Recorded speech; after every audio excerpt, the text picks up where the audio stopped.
If the critically acclaimed series Breaking Bad left you wanting more, then you absolutely cannot miss the show. This is Better Call Saul, the spin-off of Breaking Bad and arguably the most successful spin-off in the history of American television. In fact, Better Call Saul has, at times, surpassed Breaking Bad in ratings. The show's attention to detail is impeccable, just like Breaking Bad, and each character is portrayed with remarkable depth. Because Better Call Saul is still written and directed by the original cast, and many of the characters have also appeared in Breaking Bad, this continuity has allowed countless Breaking Bad fans to feel as though they have been transported back to the days of binge-watching the original series. Better Call Saul is set in a timeline that precedes Breaking Bad, and there is a strong connection between these two episodes. Better Call Saul mainly tells the story of how Saul Goodman gradually transforms from an ordinary lawyer, Jimmy, step by step. In Better Call Saul, Saul Goodman's existence is a crucial factor in Walter's expansion of his illicit business.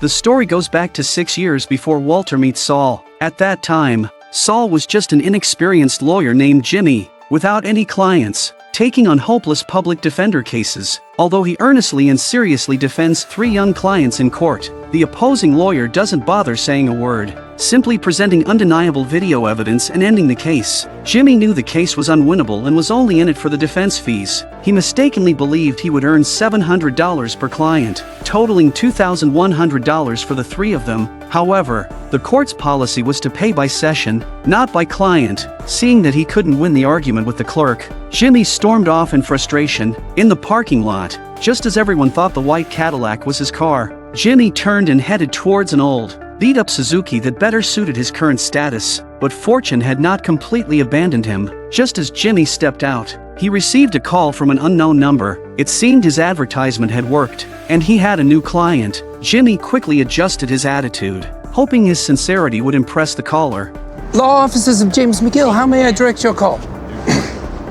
Yes, Mrs. Kettleman, so good of you to return. Since he didn't have a proper office, Jimmy lied and said his firm was under renovation, arranging to meet the client at a downtown coffee shop. After hanging up, Jimmy couldn't contain his excitement. This was his first private case, which would pay far more than his public defender work. Afterward, Jimmy drives his Suzuki to the meeting. The car is a Suzuki Esteem, which means respect. This is also what Jimmy constantly craves throughout the series. However, as he prepared to leave the parking lot, he was asked to pay $3 for missing a sticker. The security guard, who strictly followed rules, was Mike. No matter how Jimmy pleaded, the stubborn Mike refused to budge. Now you either pay the $3, or you go back inside and you get an additional sticker. Fine, you win. Hooray for you. Backing up! I have to back up! I need more stickers! Don't have enough stickers!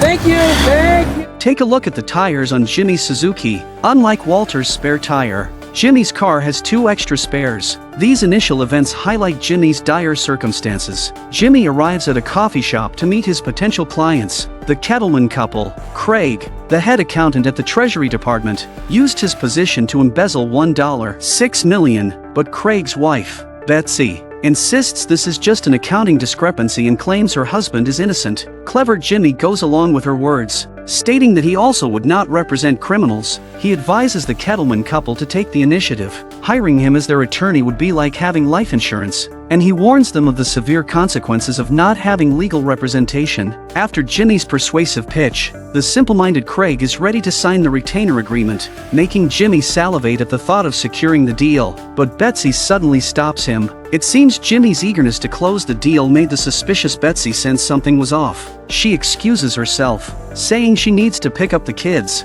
and postpones the discussion to the next day. Seeing the opportunity slip away, a disappointed Jimmy can only feign composure as he watches the Kettlemans leave. Determined to win them over the next day, Jimmy drives while maxing out his credit card to order flowers for the Kettlemans. He specifically requests the flowers to look expensive but be cheap, and most importantly, to include a heartfelt message. However, the vendor tells him the payment didn't go through, probably because Jimmy's credit limit is maxed out. Just as Jimmy is about to argue with the vendor, he makes a turn and accidentally hits someone. Frightened, Jimmy quickly gets out to check on the person. At that moment, Lars comes running from the woods with a video camera. Seeing Cal on the ground, Lars angrily berates Jimmy. Ignoring Jimmy's explanations, Lars immediately pulls out his phone to call the police. Panicked, Jimmy begs Lars not to call the police as he has an important client meeting. Lars saw Jimmy's concern and asked him what he wanted to do. Seeing that the other parties so easily give up the police, Jimmy then realized that these two guys just wanted to blackmail him. Then Lars gave Cal a wink. Cal then demands $500,000. $500. 500 bucks? Ow, what the hell, man? Listen, Starlight Express, I'm gonna give you a 9.6 for technique, 0.0 for choice of victim. I'm a lawyer. Now, let's talk about what you owe me for the windshield. What? After dealing with the scammers, Lars and Cal, an exhausted Jimmy returns to his office. His office is a storage room rented inside a nail salon. The law firm's name is simply printed on an A3 paper taped to the door. The first thing Jimmy does upon entering is check if there are any new voicemail messages from clients, but he is disappointed again. You have 0 messages. He then starts going through his mail, and one letter from HHM law firm catches his attention. He opens it to find a check for $26,000, sent by Howard, the owner of HHM. Even though Jimmy's situation is desperate, he doesn't hesitate to tear up the check. Jimmy then heads to the HHM law firm. His brother Chuck is a partner and the star lawyer at HHM. The M in HHM stands for McGill. Chuck McGill. Unfortunately, Chuck suffers from electromagnetic hypersensitivity, which means he can't be around any electronic devices. As a result, he hasn't been to the office in almost a year. His condition hasn't improved at all. During this time, Jimmy has been taking care of Chuck's daily needs. Jimmy wants Chuck to cash out his shares from HHM, which would get him around $17 million to ease his financial burden. Therefore, the $26,000 check means nothing to Jimmy. He sees it as a mere handout from Howard. Facing Jimmy's provocation, Howard remains unfazed. He knows that this is just Jimmy's idea and doesn't reflect Chuck's wishes. Seeing that he can't convince Howard, Jimmy threatens to take the matter to court. And you will atone! Previously, Jimmy worked in the HHM mailroom, doing odd jobs. As Jimmy is about to leave, Howard even asks him to mail some documents. This shows that Howard didn't take Jimmy's behavior seriously at all. Jimmy clearly has no intention of listening to Howard's orders anymore. Just as Jimmy is about to leave, he hears Howard mention the name of his potential clients. Jimmy carefully peeks around the corner and sees the Kettleman couple, which infuriates him. After leaving the elevator, Jimmy vents his frustration on a trash can. This scene is reminiscent of Walter taking out his anger on a paper towel dispenser. After Jimmy finishes venting, the camera slowly pans out to reveal the show's leading lady, Kim, making her first appearance. Their shared cigarette shows that there's a certain level of intimacy between them. Before Jimmy can finish his sentence, Kim already knows what he's about to say and tells him she can't help him. This shows the level of understanding between them. In the evening, Jimmy arrives at his brother Chuck's house. Before entering, he has to put all electronic devices in the mailbox. He also has to discharge any static electricity to avoid causing Chuck discomfort due to electromagnetic interference. All the wiring in the house has been removed, so they use kerosene lamps for lighting, and even the fridge is out of use. Jimmy has to use ice to keep Chuck's food fresh. Jimmy brings Chuck the latest newspapers, and Chuck insists on paying him. Although Jimmy doesn't want any compensation, he reluctantly takes a couple of bills at Chuck's insistence. Jimmy suggests that Chuck cash out his shares from HHM, but Chuck has no intention of doing so. He believes he'll get better and return to work. Chuck also says that cashing out would disrupt HHM's financial stability, causing most employees, including Jimmy's friend Kim, to lose their jobs. But Jimmy says he can't hold on any longer. Without clients, he has to take on public defender cases that no one else wants, and the pay is miserable. Chuck insists that this is one of the most valuable experiences for a lawyer, helping others, and that money isn't the issue. Jimmy immediately retorts that money is precisely the issue right now. Chuck advises Jimmy to be more patient. In the legal profession, there are no shortcuts. Do good work and clients will come naturally. Seeing that Chuck isn't getting his point, Jimmy declares that Chuck is now bankrupt. I wasn't gonna say this, but you are broke. I can't carry both of us. I've been trying like hell, but I can't. You think you have to provide for me? I never asked you that. You didn't have to ask, okay? I've been doing my damnedest, but the day of reckoning is here. Soon, Chuck, you're gonna be out on the street with all the electromagnetism in the world raining down on you. Now please, please picture that, then tell me that money is beside the point. Seeing Jimmy's concern about money, Chuck quickly brings out a stipend that Howard just sent, explaining that it comes every week, but Chuck doesn't want to accept charity. He says that once he gets better and returns to work, he'll pay back every penny. Jimmy reacted with a rush of concern, asking Chuck if he had left his mobile phone in the letterbox by the door when Howard arrived. Chuck believes Howard would have done so and didn't remind him. Chuck always reminds Jimmy to leave his phone outside. This shows that Chuck is biased against Jimmy. Jimmy said that Howard was teasing Chuck, but Chuck reacted in a very emotional way. I'm going to get better! I'm going to go back to work and I'm picking up where I left off! Jimmy has to apologize to Chuck. Chuck then brings out a matchbook left by Howard. The matchbook features an ad Jimmy made using his full name, James Morgan McGill. Since the M of HHM is the name of his brother McGill, Howard was not happy with Jimmy's behavior and he thought Jimmy was rubbing off on his firm. An innocent-looking Jimmy argues, saying that just because HHM has an M, he can't use his own name in ads. Unexpectedly, Chuck also suggests that Jimmy change his name, calling it Basic Professional Ethics. He even says Howard will pay to redo Jimmy's matchbooks. Jimmy, wouldn't you rather build your own identity? Why ride on someone else's coattails?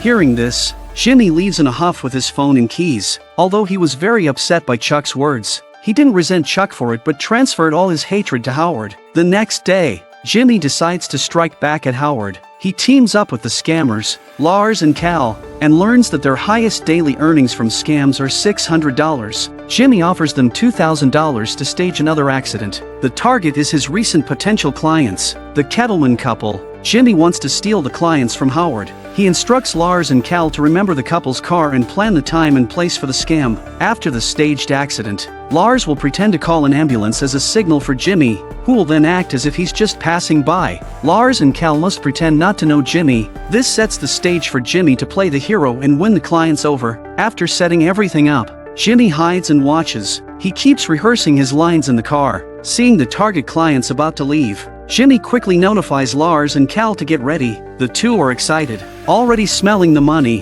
When the car reaches the designated spot, Cal skillfully throws himself in front of it.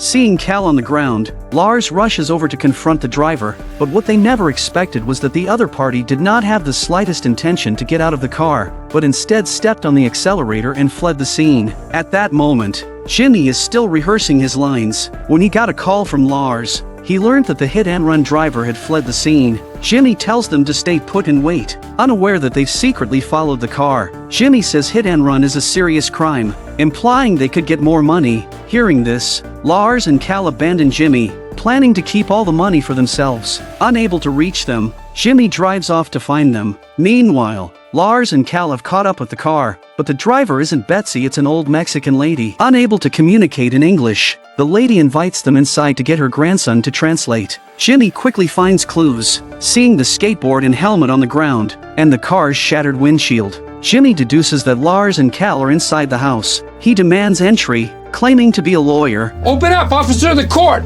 Open up in the name of the law! To Jimmy's shock, he's greeted by a revolver. The person who opens the door is none other than Tuco, the ruthless drug kingpin from Breaking Bad. Originally, it was supposed to be a flawless scam, but the hit-and-run driver immediately fled the scene. Lars and Cal quickly scrambled up and chased after the driver. To their surprise, the driver turned out to be an old Mexican lady. Lars and Cal thought they were about to strike it rich, but little did they know they were dealing with an illegal organization from Mexico. In front of his grandma, the ruthless Tuco was nothing but a well-behaved child. Lars and Cal, confident in their righteousness, started insulting the old lady without holding back. Tuco used the excuse of sending his grandma upstairs to watch TV so he could handle the situation. As soon as the door closed behind her, Lars and Cal began hinting at Tuco to pay them compensation, even threatening to call the police if he didn't pay up. But what Tuco did next would make them regret it for the rest of their lives.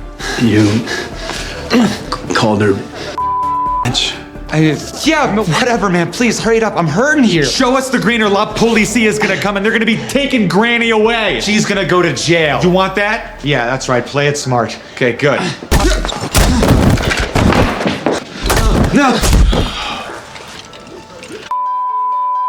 Grandma, who was watching TV upstairs, was always uneasy, so she opened the door to see if her grandson had taken care of things. At that moment, Tuco was cleaning up the bloodstains on the floor. He lied, saying he had taken care of Lars and Cal and assured her they would never bother her again. When the grandma asked what was on the floor, Tuco lied, saying it was tomato sauce he had accidentally spilled. The diligent grandma was about to come down to help clean, but Tuco, ever the devoted grandson, quickly stopped her. He told her not to miss her exciting TV show and that he would take care of the cleaning. Once his grandma was upstairs, Tuco immediately called his men to help deal with Lars and Cal. Just as Tuco was about to continue cleaning up the blood on the carpet, he heard a knock on the door and looked through the cat's eye to see another man at his door. Unhurried, Tuco took the hidden gun from the cabinet and went to greet the unexpected visitor. He invited Jimmy to sit down, and the shrewd Tuco quickly guessed that Jimmy must be with the other two. However, before Jimmy could explain, the grandma came downstairs again. Not wanting to alarm her,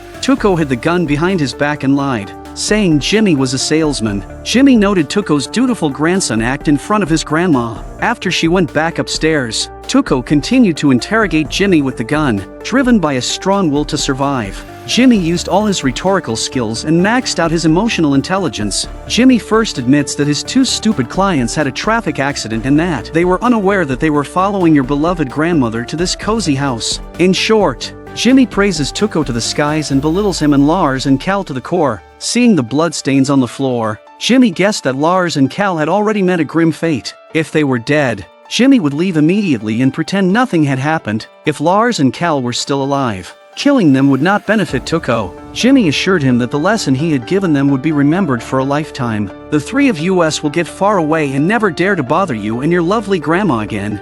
You got a mouth on you. Thank you. Everyone likes to hear flattery. Tuco felt that this unknown little lawyer made a lot of sense, so he took out a knife and told Jimmy to untie Lars and Cal. But to Jimmy's shock, the moment he removed the tape from Lars's mouth, the brainless Lars turned on him. Lars blamed everything on Jimmy, saying it was Jimmy who instructed them to follow Tuco's grandma. The lie Jimmy had just concocted was instantly exposed. I'm not afraid of a godlike opponent, but I'm afraid of a pig-like teammate. Hearing this, Tuco, who had planned to let them go, changed his mind again. For what? For what are you getting $2 grand? This for going after your grandma. This for taking a header over a car and then for bracing her. It was him, I swear. It was the lawyer.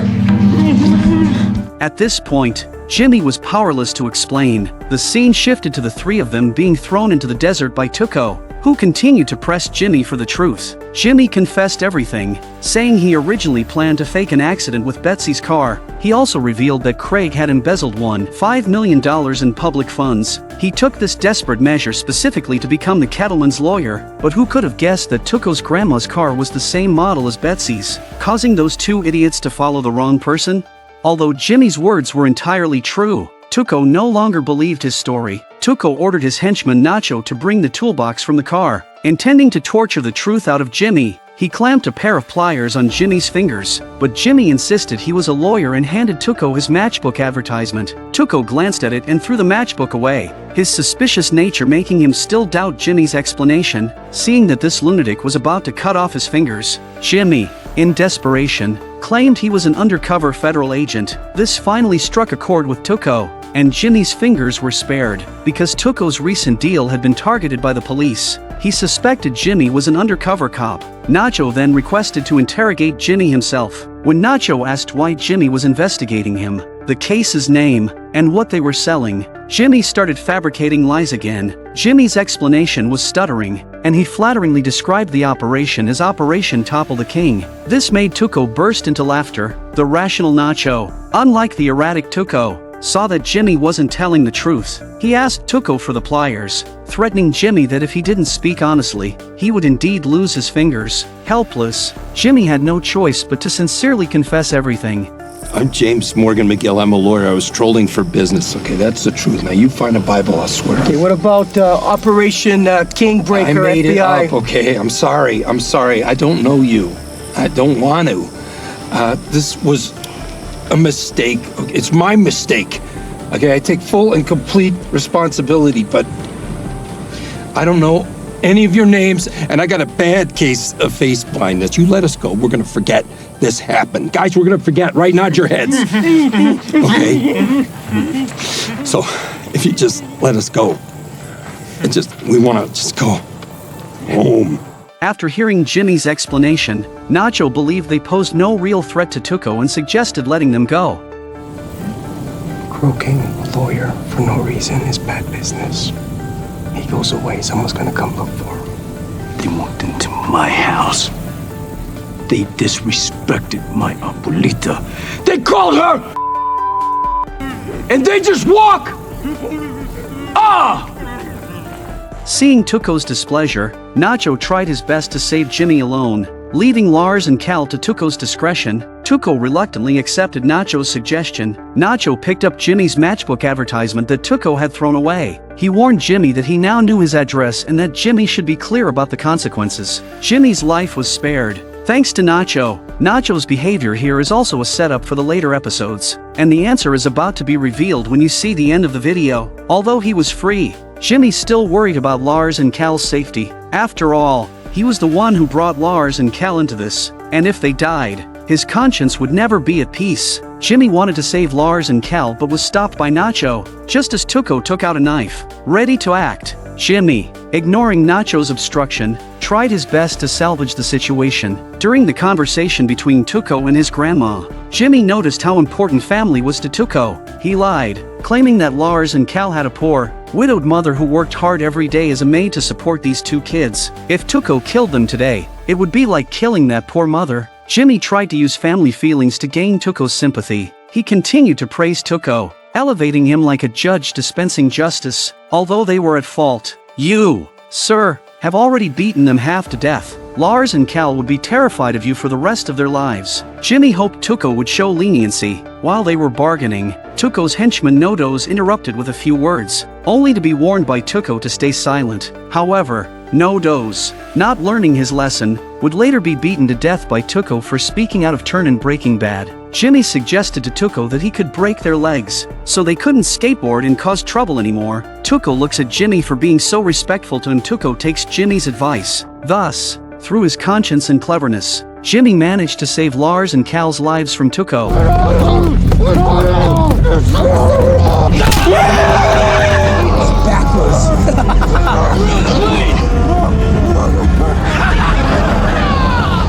Without direct shots, the sound in Jimmy's expressions alone conveyed Tuco's cruelty to the fullest. After the three successfully escaped, Jimmy took them to the hospital right away. Where's Lawyer F? Hey, I just talked you down from a death sentence. To relieve his stress, Jimmy went to a bar that evening to relax and even struck up a conversation with a charming lady. But who would have thought that this pleasant encounter would be interrupted by someone nearby crunching cookies? The crisp sound made Jimmy think of the bone-cracking noise when Tuco broke Lars and Cal's bones, clearly leaving a deep psychological scar on him. After a terrible day, a drunken Jimmy returned to his brother's house. As usual, Chuck reminded Jimmy to leave his phone in the mailbox outside, but Jimmy was too inebriated to comply. Jimmy stripped off his clothes and collapsed on the sofa, falling into a deep sleep. Concerned, Chuck covered Jimmy with a blanket and then checked if Jimmy had left his phone outside. As Chuck expected, the thoroughly drunk Jimmy had forgotten to leave his phone outside. Chuck used tongs to grab the phone, handling it like a dangerous creature, and quickly flung it outside. This showed that Chuck couldn't directly sense the phone's presence but reacted strongly only after seeing it. This suggested that Chuck's condition was psychological and that his aversion to these items was actually a manifestation of his bias against Jimmy. This point is further proven in many subsequent episodes. After regaining his composure, Chuck sees the emergency room order that Jimmy brought back with him, which is exactly what Jimmy paid for Lars and Cal's broken bones, etc. The next day, when Jimmy woke up, he found Chuck wearing a space blanket, ready to confront him. Jimmy asked Chuck why he was wearing a space blanket, and Chuck said it was because Jimmy had brought his phone into the house last night. Jimmy apologized and asked where his phone was, and Chuck said he had thrown it outside. Jimmy saw the emergency room bill on the table and guessed that Chuck had already seen it. Because he was broke, Jimmy worried that Chuck would think the money came from dubious means, possibly suspecting Jimmy of resorting to his old tricks, because 10 years ago, Jimmy was arrested and imprisoned for fraud. Later, Jimmy swore never to reoffend, and only then did Chuck bail him out of jail. In the years since, Jimmy had genuinely reformed and avoided illegal activities. Jimmy quickly assured Chuck that the money was legitimate and swore he wouldn't go back to his old ways. Jimmy knew that if he made a mistake, Chuck would put on the space blanket as a sign of rejection. Jimmy repeatedly urged Chuck to take off the space blanket to prove he hadn't done anything wrong. Reluctantly, Chuck took it off. However, as soon as Jimmy stepped out the door, Chuck immediately put the space blanket back on. Though it was just a thin space blanket, it created a vast distance between the two brothers. In the following period, Jimmy stayed out of trouble. To secure the public defender cases he once looked down upon, he spared no expense in buying the contract administrator's favorite dolls to win her favor. Got something for me? Having sorted out his emotions, Jimmy had no other choice. The clients Jimmy received were all bizarre criminals, but he didn't show a bad attitude. Instead, he faced each case with great enthusiasm, just as he had to face his difficult life with the same vigor. To defend a kid who stole a pizza, Jimmy spent all day chasing the prosecutor, pleading for leniency. However, the prosecutor only replied that the other party had a history of theft. Jimmy was busy from morning till night every day, not even having time to greet his friend Kim. Mike, the parking lot attendant, still stopped Jimmy for missing stickers, never letting him through even once. After finishing his cases, Jimmy returned to his office, still without any voicemails from clients. Since there is no work to do, then simply relax. He puts the chair on the desk and pushes the desk to the side. The sofa turns into a sofa bed in a second. Jimmy poured himself some of his long-cherished liquor, ready to enjoy a rare moment of leisure. At that moment, the nail salon owner knocked on his door to inform him that a client had arrived. Jimmy hurriedly got up and restored the office to its original state in preparation for receiving the client. To Jimmy's surprise, the client was none other than Tuco's henchman, Nacho. Nacho says that he came alone and Tuco doesn't know it, and reveals the purpose of his visit. Because in the desert, he heard that Jimmy wanted to blackmail the Kettleman couple's stash more than $1.5 million.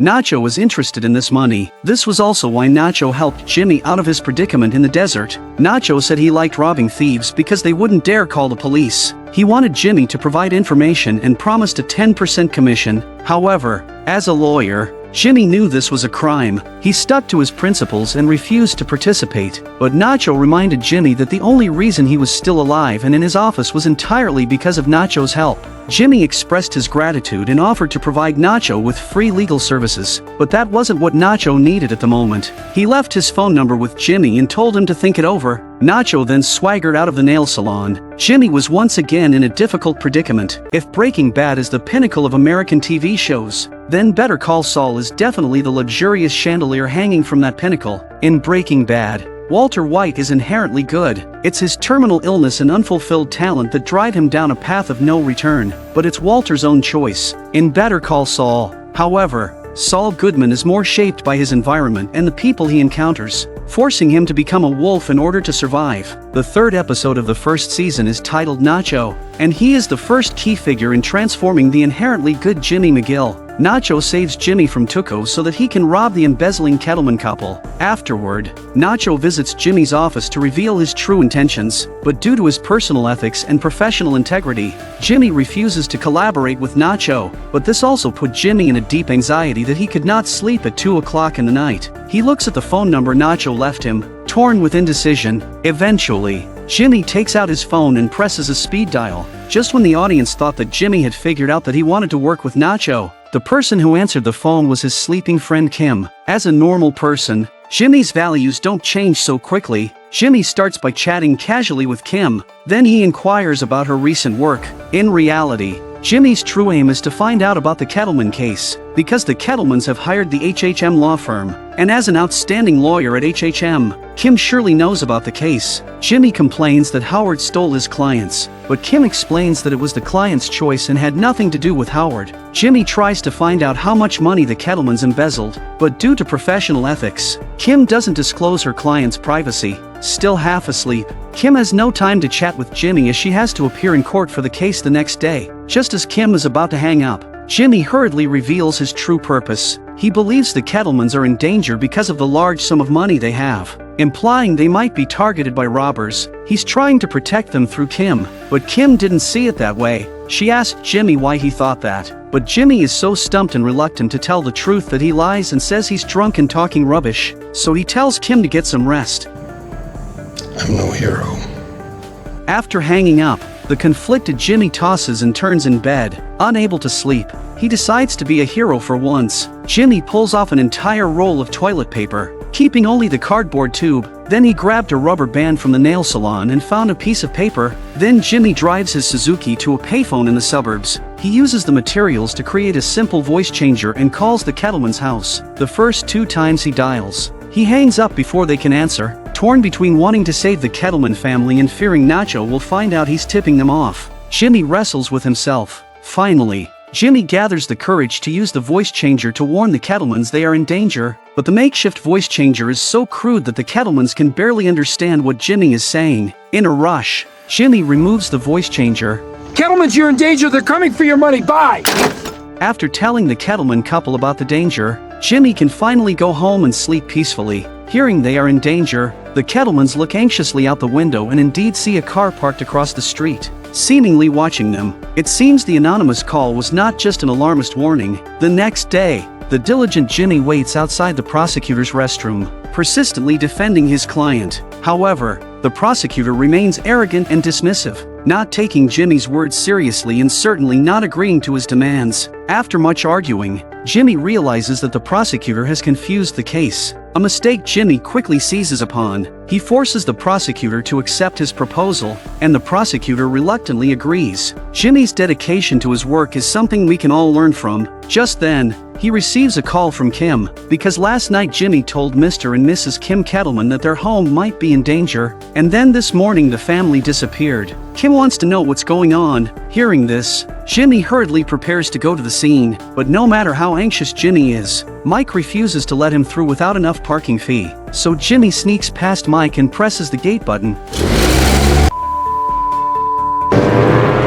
At this moment, Mike was probably thinking that once Jimmy left, he shouldn't expect to get back in. At the Kettleman's house, HHM law firm has called the police immediately after the clients went missing. Jimmy pretends to be passing by and asks Howard what's going on. Howard says the client's house has been ransacked and the family is missing. With no clues so far, Kim suspects Jimmy might have some special insight, as he had just mentioned last night that the Kettlemans might be in danger, and now they've disappeared, including their 2 poor children. Kim urges Jimmy not to hide anything from her, but Jimmy doesn't confess what he knows. Kim excuses herself, saying she can't let her boss see her slacking off, and hurries back to work. Jimmy concludes that Nacho kidnapped the Kettlemans, so he finds a secluded phone booth to contact Nacho. Nacho doesn't answer, so Jimmy leaves a message, urging him to handle things reasonably. After hanging up, Jimmy leaves a second message, swearing he hasn't told anyone about Nacho's actions and that he's not a traitor. He then leaves a third message. Jimmy is so nervous that he can't articulate his thoughts clearly in one go. He offers to help Nacho if he's in trouble,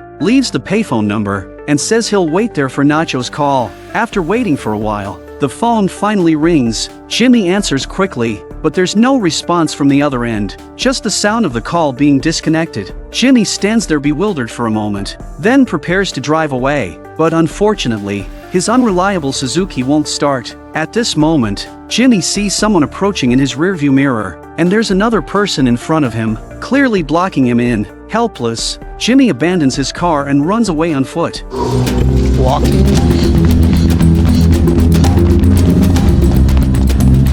However, he doesn't get far before a police car stops him. It turns out Nacho's phone had been tapped by the police. No! Show your hands! You guys are cops! James McGill! I'm an attorney! Easy! Easy! When the police arrested Jimmy, Jimmy said he had a bad knee, which he also said in Breaking Bad when he was kidnapped by Walter and Jesse. All right, I'm gonna stand up, alright? Because I got bad knees. It seems to be an old injury from his younger days. When the police check Jimmy's ID, they realize he is the lawyer Nacho was looking for. What an unexpected way to make an entrance. Once Jimmy is brought in, Nacho remains silent. From the police, Jimmy learns that Nacho was arrested because a suspicious vehicle was reported by a neighbor while he was staking out the Kettleman's house. With the Kettleman family missing, Nacho was the prime suspect, and blood was found in his car. But Nacho refuses to confess, and the police ask Jimmy to persuade Nacho to plead guilty. Jimmy suggests that if Nacho releases the Kettleman family and cooperates fully with the police, he could get his sentence reduced to 18 years. To Jimmy's surprise, Nacho not only refuses but also curses him out. Nacho angrily accuses Jimmy of messing with him, suspecting that Jimmy told someone else about his plan, resulting in someone else taking the opportunity and leaving Nacho as the fall guy. Jimmy retorts, "You were caught red-handed staking out someone's house, with blood found in your car. How can you still deny it?"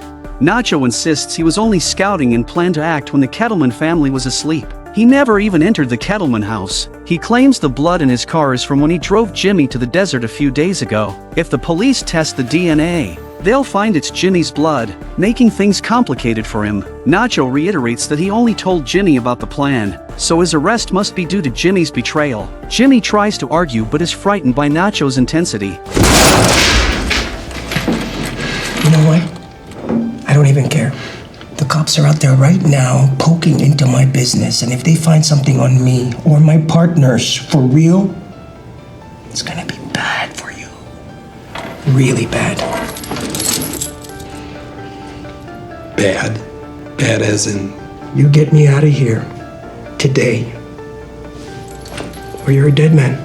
Only now does Jimmy realize the situation is more complex than he thought. When Jimmy exits, Kim is waiting for him at the door. She doesn't understand why he's defending the prime suspect in her client's kidnapping. The police question Jimmy about whether Nacho revealed any information about the victims. Jimmy insists that Nacho is innocent, guarantees that the blood in Nacho's car is not from the Kettleman family, and urges the police to verify this. He deliberately speaks loudly at the door, claiming the police have arrested his innocent client and demanding they release Nacho and apologize. Jimmy does this intentionally for Nacho to hear. Jimmy isn't just saving Nacho, he's saving himself. But the police insist they have no other suspects besides Nacho. Jimmy believes the police have missed crucial evidence, so he requests to visit the crime scene. At the Kettleman's house, Jimmy notices from photos that the girl had a beloved doll. In her room, the doll and its accessories are missing. This suggests the child wasn't forcibly taken but left voluntarily, possibly with some preparation.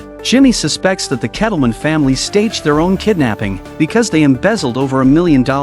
Running away would imply their guilt, so they devised a plan to make everyone think they were kidnapped, hoping to gain sympathy as victims. The police don't agree with Jimmy's theory. They say they've also noticed the missing doll, but it's likely the kidnappers took it to keep the child calm. That explanation also makes sense. Moreover, the police found the Kettleman's vehicles at home. No taxis came by, and there are no records of plane or train tickets under their names. Hearing this, Jimmy is left with no argument, so he pulls Kim aside to confess privately. He tells her that he anonymously warned the family about the danger the night before. Based on his conversation with his client Nacho, Jimmy believed Nacho was planning to rob them, but Nacho didn't act. Instead, Jimmy's warning scared the family into running away. Now the most important thing is to find a way to get Nacho out, because half of his life is being held by Nacho. Seeing Jimmy in danger, Kim suggests he report this to the police, but Jimmy disagrees. Knowing that police involvement would only make things worse for him, Jimmy's plan is to have HHM law firm use the police investigation to quickly locate the embezzling Kettleman couple. However, since the Kettlemans are HHM's clients, Kim says her boss Howard would never agree to that,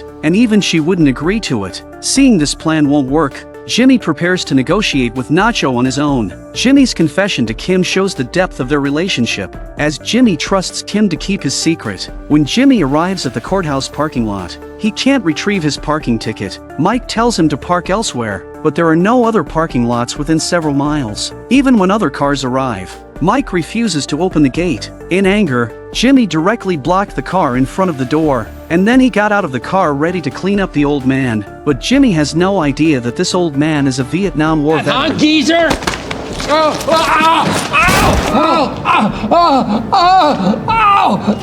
The scene changes, and Mike charges Jimmy to the police station. The police use this opportunity to ask Mike for help because they need a lawyer's cooperation to convict Nacho. An old colleague pats Mike's arm, urging him to assist. Mike reluctantly agrees, showing his strained relationship with his former colleagues. We'll delve into Mike's past in the upcoming episodes. The police say that if Jimmy agrees to cooperate and get Nacho to confess, Mike will drop the charges against him, more concerned about his safety than this minor incident. Jimmy insists on his theory that the Kettleman family staged their own kidnapping. Seeing Jimmy's refusal to cooperate, the police begin the formal booking process to mess with him. Seeing this, Mike suddenly decides to withdraw his complaint against Jimmy, leaving the two officers bewildered. Jimmy quickly catches up to Mike, wanting to understand why he helped him, but Mike doesn't want to talk. Jimmy guesses that Mike must believe his theory, and Mike reluctantly admits it. Hearing that someone finally believes him, Jimmy is so happy he nearly jumps for joy. He asks Mike why he believes him. Mike says he heard some details that made Jimmy's theory sound plausible, but Jimmy couldn't figure out how the Kettlemans escaped when the police had no information about them going out. Mike suggests that the family never left. Jimmy is surprised and asks how a security guard can be so sure. Mike explains that he encountered a similar case when he was a cop in Philadelphia. He suggests the Kettlemans are hiding nearby because no one wants to leave their home. Nobody wants to leave home. With Mike's hint,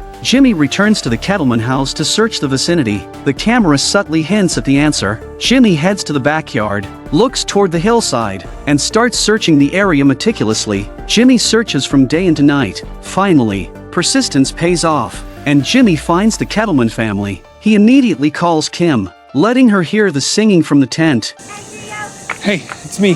Listen to this. You hear that? I found your dumbass clients. Jimmy tells Kim to wait at the client's house while he brings the two idiots back. Although the Kettleman couple feels safe here, it's clear that their two children are already longing to go home. As they try to lull the kids back to sleep, Jimmy suddenly appears, startling the entire family. Jimmy tells them to return to civilization, but they show no intention of going back. Jimmy says they have no choice, either turn themselves in or be dragged out by the police. He then starts helping them pack. Yes, you are! No. This is happening! No, this yes, is it is! You're done! Yes! Kettleman! No. Yes, we're doing this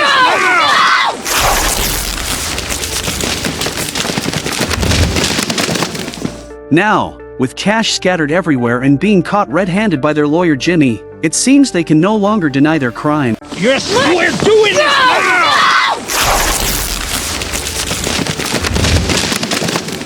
A family going camping with over $1 million in cash either means there's something wrong with the wife or her husband. As a lawyer, Jimmy knows that this money is embezzled public funds. However, in order to clear Nacho of suspicion and free himself, Jimmy has to get the Kettleman couple to come forward and explain their disappearance to the police. But Betsy worries that if they go back, her husband will go to jail for embezzling funds, so she offers $100,000 to bribe Jimmy to keep quiet. Despite the temptation, Jimmy refuses to cross moral and legal boundaries and makes it clear he will not accept a bribe. But with the Kettleman couple's insistence, Jimmy suggests it could be a retainer fee for hiring him as their lawyer, and he even compliments himself. Hearing this, the Kettleman couple becomes reluctant again. Their reason for refusal is deeply hurtful to Jimmy because, in their eyes, only criminals would hire him to defend them. What? You're the kind of lawyer guilty people hire. Back in the parking lot, Jimmy expresses admiration for Mike's deduction skills, admitting he did find the missing Kettleman family. As a token of his appreciation, Jimmy offered to provide Mike with legal assistance if he needed it. With the Kettleman family found, Nacho's suspicion is also cleared. Jimmy tells Nacho they are now even and will stay out of each other's way, but Nacho still believes Jimmy betrayed him, as the Kettleman couple went camping right after he planned his move, which clearly indicates Jimmy tipped them off. Jimmy denies it, claiming it was just a coincidence. Nacho doesn't buy Jimmy's lie and blames him for causing significant trouble that will come at a great cost. Jimmy, unhappy with this, retorts sharply. How much trouble you caused me? Hey, you didn't need any help getting caught, okay? The neighbor ID'd you. You were sloppy. Any trouble you might have, that's on you. Somebody is who may have warned the Kettlemans, got them out of there before you did anything even more stupid. You should be thanking this good Samaritan, because whoever he is, he did you a favor. He makes a valid point that if the Kettleman family hadn't gone camping, Nacho might have been caught red-handed during his operation. That night, Jimmy returns to his office, but he's still worried because he took the Kettleman couple's money due to his financial struggles and now needs to launder it. Jimmy lists various expenses to account for the money, but with 2 bundles left, he decides to categorize them as miscellaneous expenses. With money in hand, Jimmy doesn't forget his grudge against Howard to promote his law firm and annoy Howard. Jimmy gets a suit tailored exactly like Howard's and styles his hair to match. The scene shifts to a brand new billboard erected near HHM's office. When Howard found out, he brought Jimmy's best friend Kim to the billboard, and he said that except for his face, everything else was copied from him. Smart Kim knows the boss's purpose is to use her as a messenger to warn Jimmy. Kim is aware of Jimmy and Howard's feud, but placing the billboard on Howard's daily commute route is equivalent to a declaration of war. Jimmy is fully aware of his actions and wants to fight back against Howard because Howard didn't like Jimmy's matchbook ads and reported to Chuck. Jimmy wants to prove to Howard that he is not to be underestimated. He suggested that Kim switch to another firm, believing that with her abilities, she'd have a brighter future elsewhere than at HHM. However, Kim had her own concerns, as HHM sponsored her throughout her bar exam preparation, leaving her indebted to Howard. Jimmy asserted that if Howard disliked the billboard, he should deal with it himself and not use Kim as a pawn. Jimmy was fully prepared and ready to fight at any moment. Seeing no success in persuading Jimmy, Kim could only warn him that this was akin to an egg hitting a rock. He couldn't win against Howard. With that, Kim got up and left, but Kim didn't see Jimmy's true intention. The next day, Jimmy, wearing a suit identical to Howard's, went with Howard to see the prosecutor. After their arguments and Howard presenting evidence, the prosecutor made the decision they both wanted. Jimmy had to take down the billboard within 48 hours. Howard, thinking he had won, didn't realize this was just the first step in Jimmy's plan. Jimmy then moved to the next phase of his plan, contacting various news media to expose how his small firm was being bullied by the large HHM firm. But the story lacked appeal, and after numerous calls, no one was willing to interview him. Fortunately, Jimmy's creativity knew no bounds. Seeing a girl in a University of New Mexico uniform, an idea struck him. In the next scene, Jimmy hired a worker to begin taking down the billboard. He also brought in some film students from the University of New Mexico. As the director and writer, Jimmy instructed the students on filming. Once the camera angles were set, Jimmy began his real performance. I'm James McGill. Like most Americans, I'm a self-made man. I put myself through law school. Working in the courts as a public defender, I represented those with nowhere else to turn. Well, I scrimped and I saved, and finally I was able to buy one billboard. A tiny foray into advertising for my fledgling law firm. I've always been told that America is the land of opportunity, and I believed it until today. Not 24 hours after my billboard went up, a large law firm came after me. They said that I was hurting their business. They're rich, they're powerful, I'm just one man. So who do you think the court sided with? So now, my little billboard comes down. However, during Jimmy's interview, the worker dismantling the billboard accidentally fell and was left hanging in midair. The inexperienced students screamed, pointing at the worker, but Jimmy remained calm, as this was all part of his plan. Then he started his own personal show for the camera. He was going to risk his life to save the worker, and of course the camera was going to record the whole thing. Soon, a crowd gathered. Everything was under Jimmy's control, and in front of everyone, he successfully pulled the worker to safety. Naturally, Jimmy also made it to the headlines of the day. With everyone at HHM watching his interview, Howard, not being a fool, saw through Jimmy's show but hadn't anticipated Jimmy's next move. However, whether Howard believed it or not was irrelevant. What mattered was that the ordinary citizens believed it and admired the hero. Kim finally understood Jimmy's real intention, while Howard stormed off in anger, and Kim smiled knowingly. As a result, just as Jimmy had hoped, his law firm finally opened for business.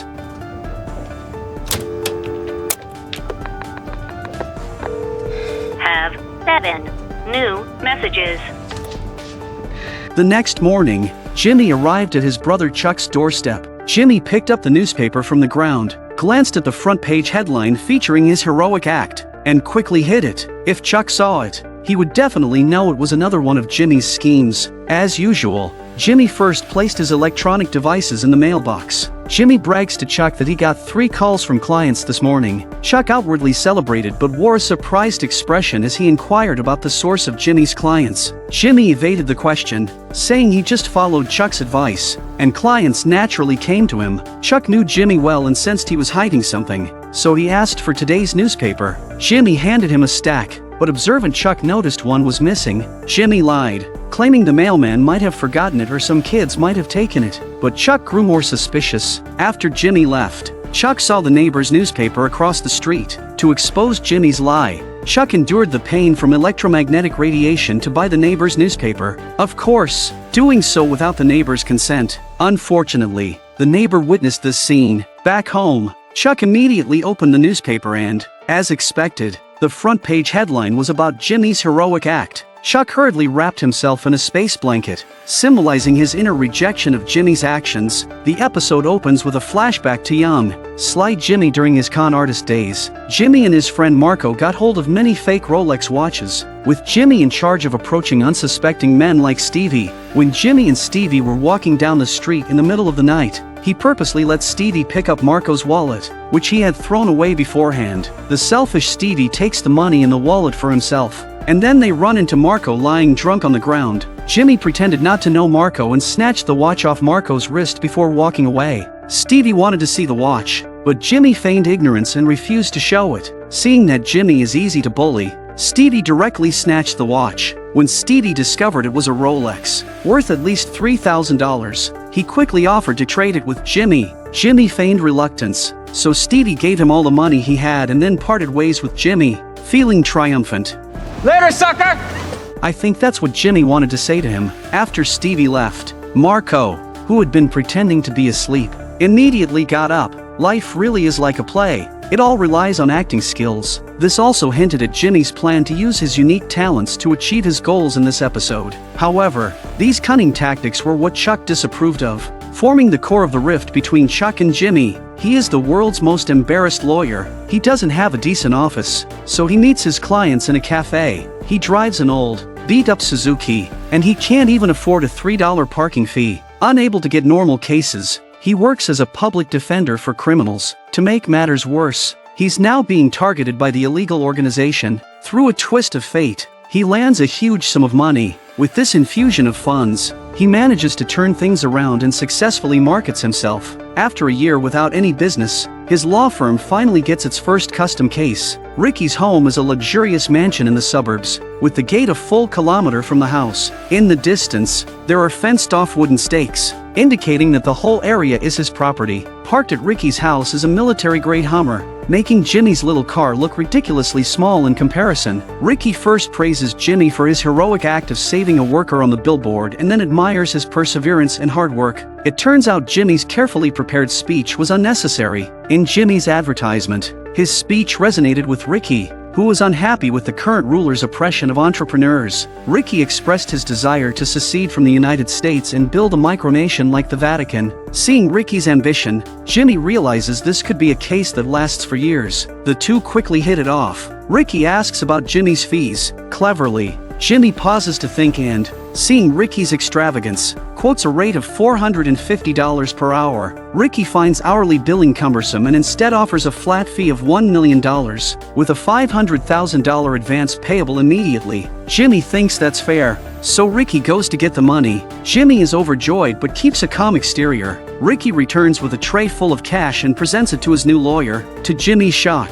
the faces on the bills are all Ricky's. Tax-free and backed by the full faith and credit of the sovereign Sandia Republic. A bewildered Jimmy checks a few more stacks, only to find the same thing. At that moment, Jimmy had a string of curses running through his mind. He had thought this was a great start, but it turned out to be a joke. The second client was even more bizarre. In order to let his children go to the toilet without any problems, Roland invented a sensor-activated, voice-activated toilet. Gosh, you're big. You're so big. My goodness, look at you. Give it to me, Chandler. I want it all.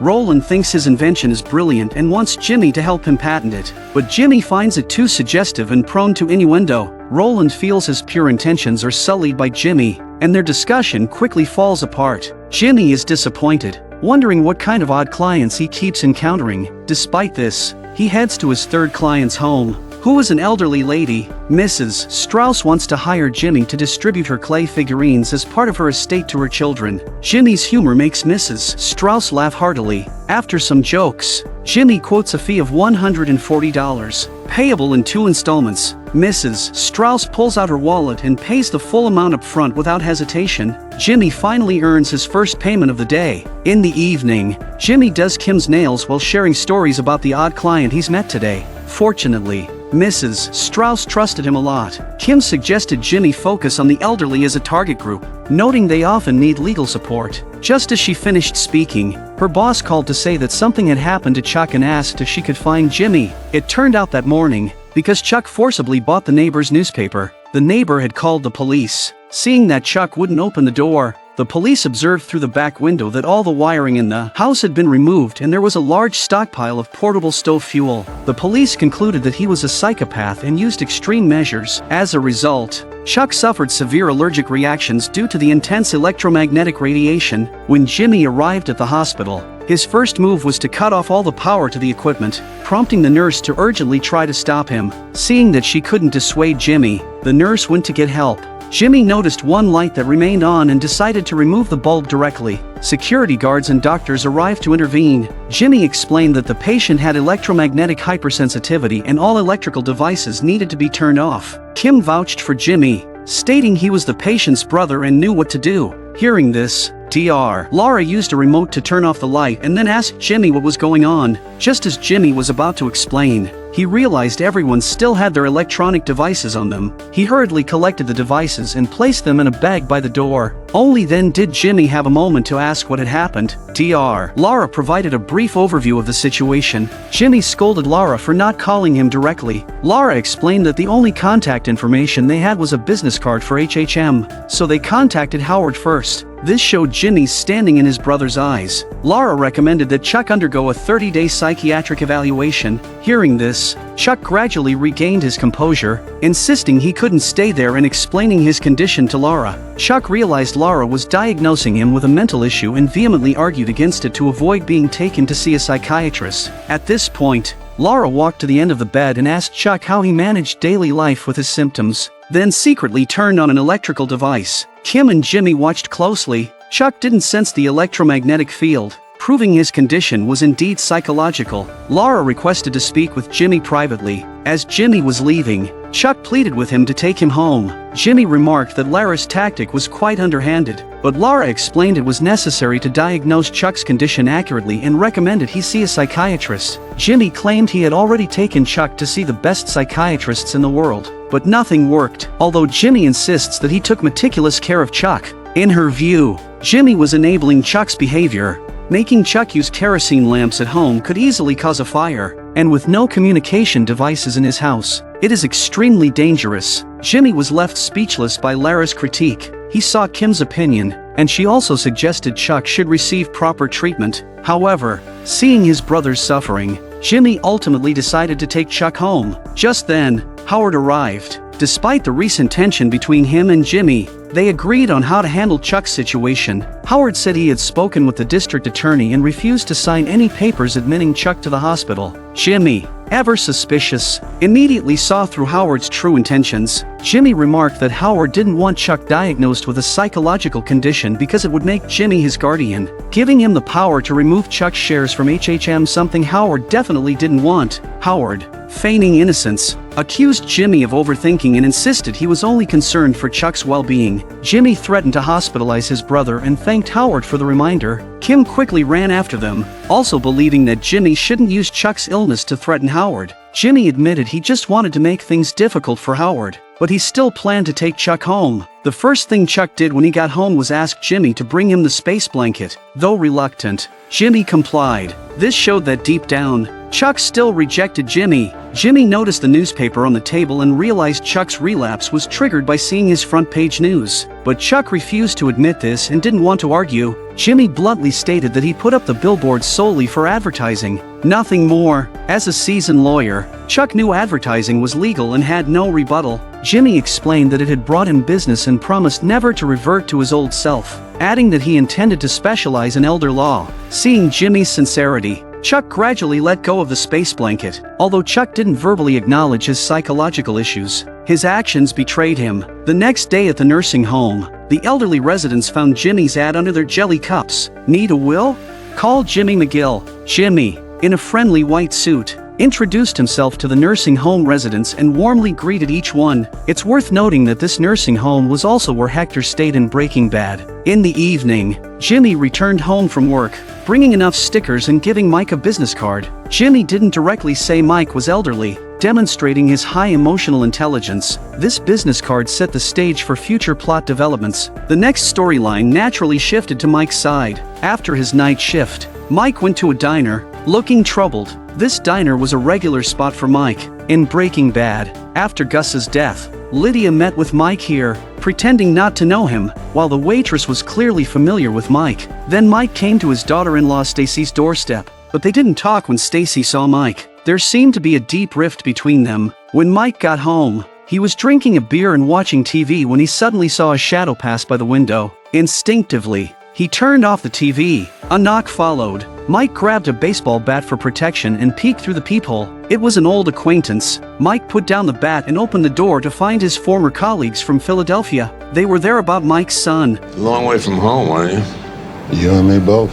In Breaking Bad, he was known as the War God and was also Gus's trusted right-hand man. In Breaking Bad, many people love this character even more than the protagonist, Walter. But if you haven't watched Better Call Saul, you'll never know about Mike's dark past. In this episode, we will delve into the details of Mike's past experiences. The timeline goes back to when Mike first came to Albuquerque from Philadelphia. Fresh off the train, Mike waits in the station hall for his daughter-in-law, Stacy, to pick him up. He touches his shoulder, seemingly injured, but from his expression and attire, it's evident he doesn't want Stacy to know. He notices the direction to the restroom. Just then, Stacy arrives on time. Mike excuses himself to go to the restroom and asks Stacy to wait outside. Mike first pretended to be a cleaning lady to make sure the women's bathroom was empty. Then he went inside and bought a packet of tampons with a coin. He then goes to the men's restroom, takes off his clothes, and removes the makeshift bandage, revealing a gunshot wound. He uses the newly bought sanitary pads to cover the wound,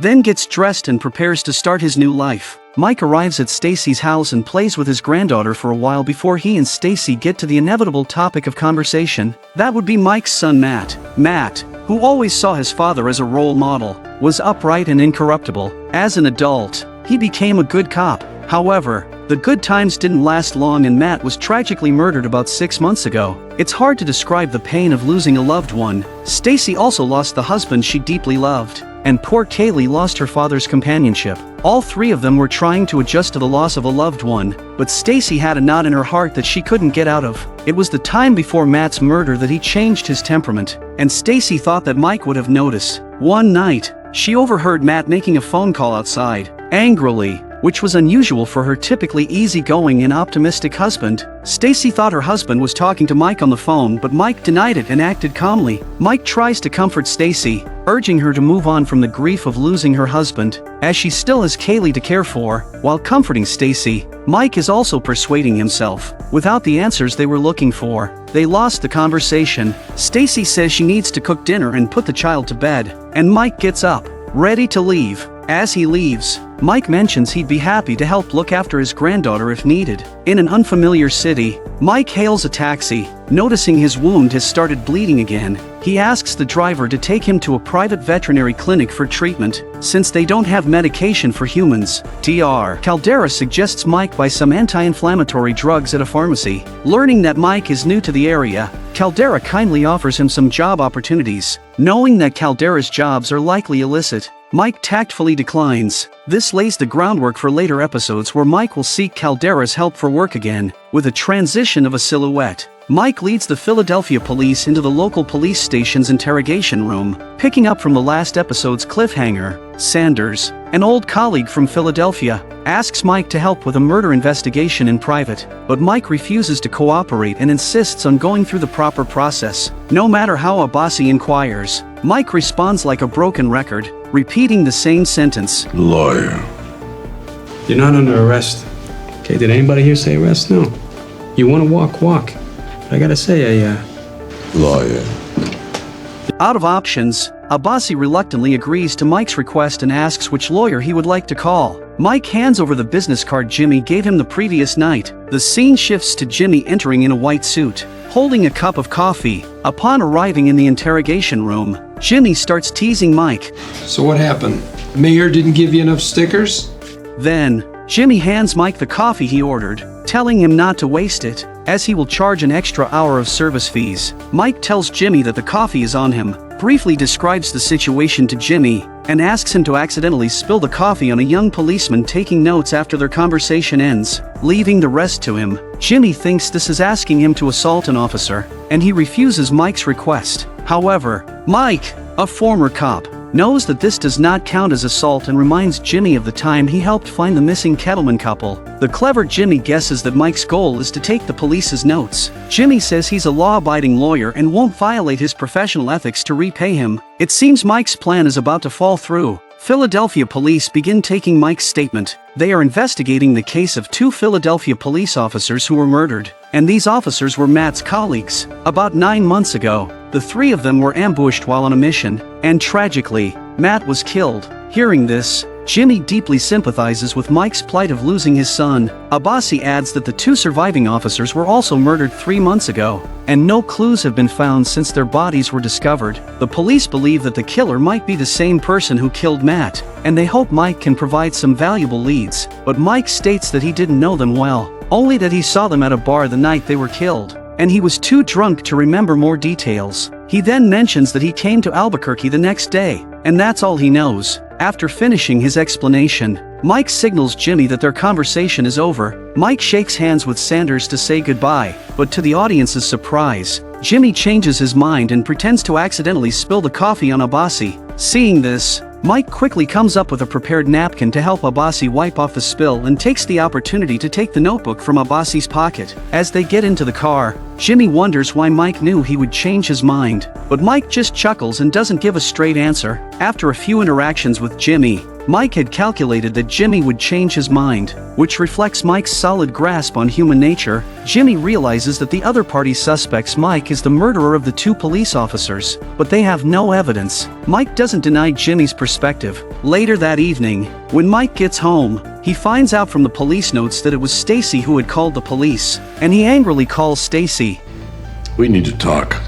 Mike goes directly to Stacy's place and confronts her about why she called the Philadelphia police. Stacy doesn't deny it because she had learned that her husband's 2 colleagues were also killed, and she thought the same murderer was involved, wanting the police to bring the killer to justice. Furthermore, Stacy had found money hidden in a suitcase by Matt, which she assumed was corrupt money he had taken, and she had also informed the police about this. Mike feels extremely aggrieved for his son and reproaches Stacy for not consulting him first, but Stacy says she didn't want to burden Mike, who had lost his son and was always drunk, refusing to talk to her, as if he were the only one who had lost a loved one. Stacy doesn't care whether her husband was really corrupt. She just wants the murderer to be punished. Mike reiterates that his son was clean and doesn't want his deceased son's image tarnished in Stacy's eyes. Stacy returns to the previous issue, saying if he really wants to clear Matt's name, then he should explain the phone call Matt received before he died.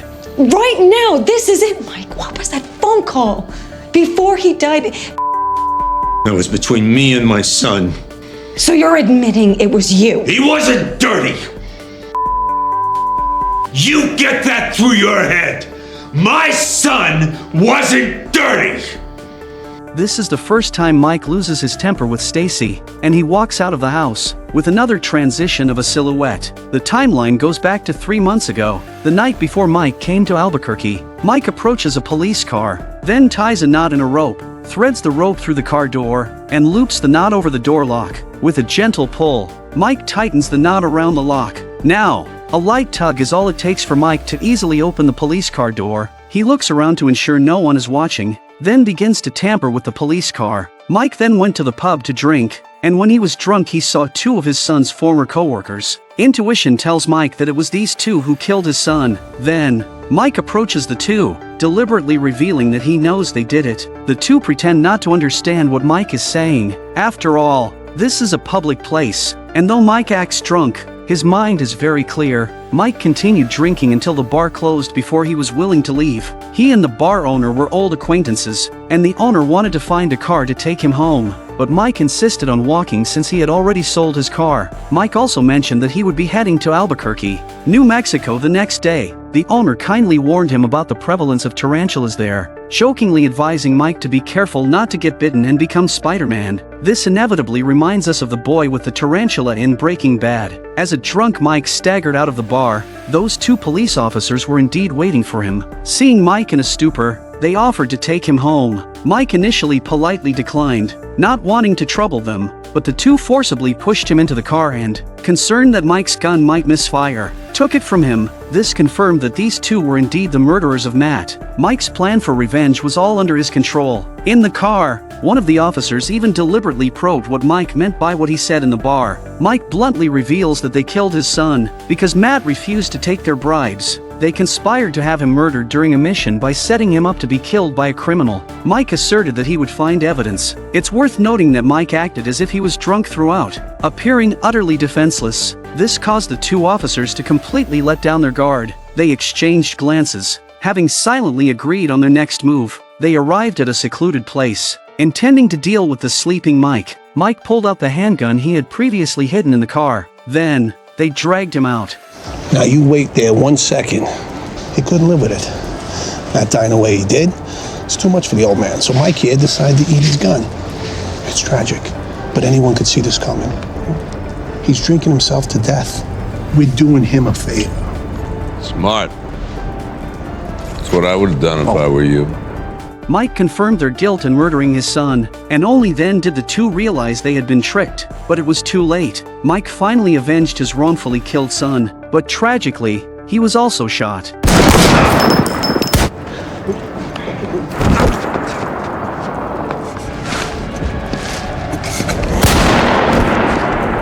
This was why Mike had to treat his wound in the restroom as soon as he arrived in Albuquerque the next day. Mike's figure gradually disappeared into the night. What follows is one of the most moving dialogues in the entire series, as well as a profound satire on the ugly realities of society. You let some things slide, you look the other way. You bust a drug dealer that has more cash than you'll ever earn in a lifetime. You took a taste, so did everyone else. That's how you knew you were safe. Matt wasn't dirty. I was. Everyone was in that precinct. That's how it worked. You turn in your buddy, you're screwing yourself. You go along to get along. But you said Matt didn't. No. Not Matt. Fensky got to Hoffman early. Kickbacks from some gang or another. Protection, basically. And Hoffman went to Matty, offered to cut him in. Only fair, right? They were partners. And Matt did what you'd think. I told him...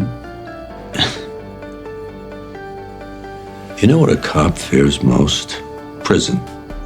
I told him I did it too.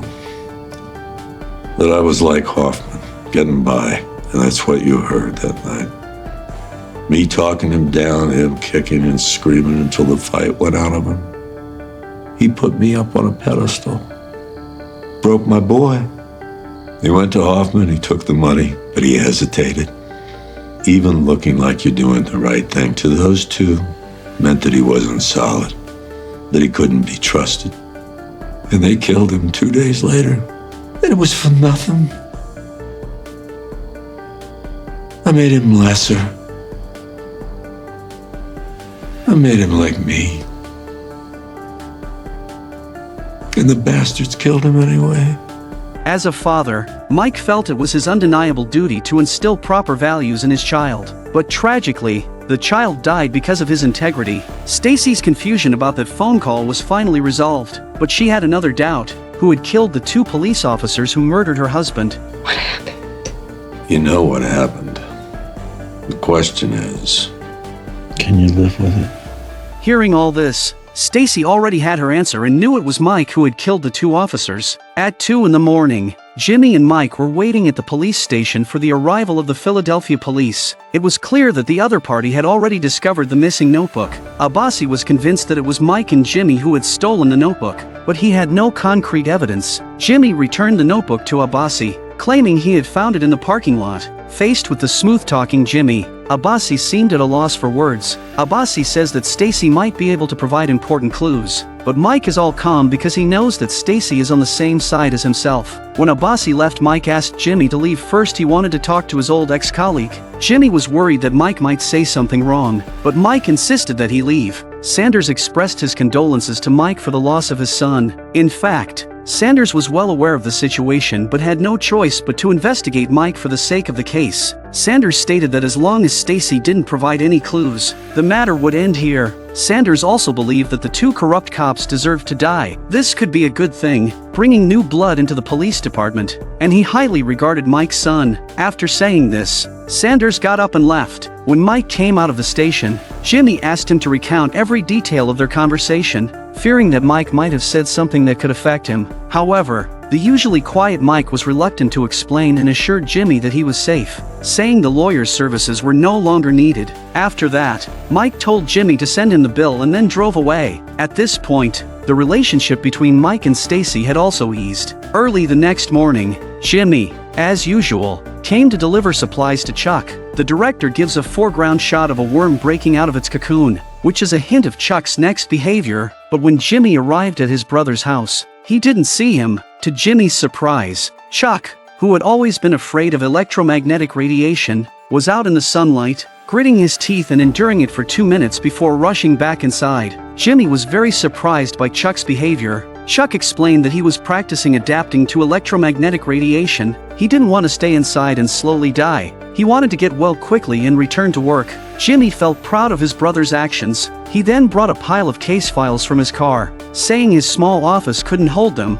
so he needed to store them at Chuck's place for a few days, because he still needed to add a personal property statement to Article 13 of Chapter 4 for some wills. Hearing this, Chuck immediately corrected him, saying it was Chapter 5. Article 13. Jimmy replied that spending so much time with old folks had muddled his brain. He then prepared to start his day's work. This also highlighted Chuck's familiarity with legal documents. After Jimmy left, Chuck, who hadn't handled a case in a long time, couldn't resist looking through the files Jimmy left behind, and all of this was seen by Jimmy from outside. It turned out that Jimmy did this on purpose. He wanted to give his brother something he was good at doing, because when a person is idle, trouble is sure to follow. Before going to work, Jimmy took Kim to the lobby of a high-end office building, as he had rented an office space there and wanted to show it to her. Given Jimmy's current scale, this place was quite large for him. Kim even offered some suggestions on the decor and layout. Next, Jimmy led Kim to his office, saying that to be successful, one must first look successful. Kim really liked the room, with its large floor-to-ceiling windows offering a panoramic view of the city.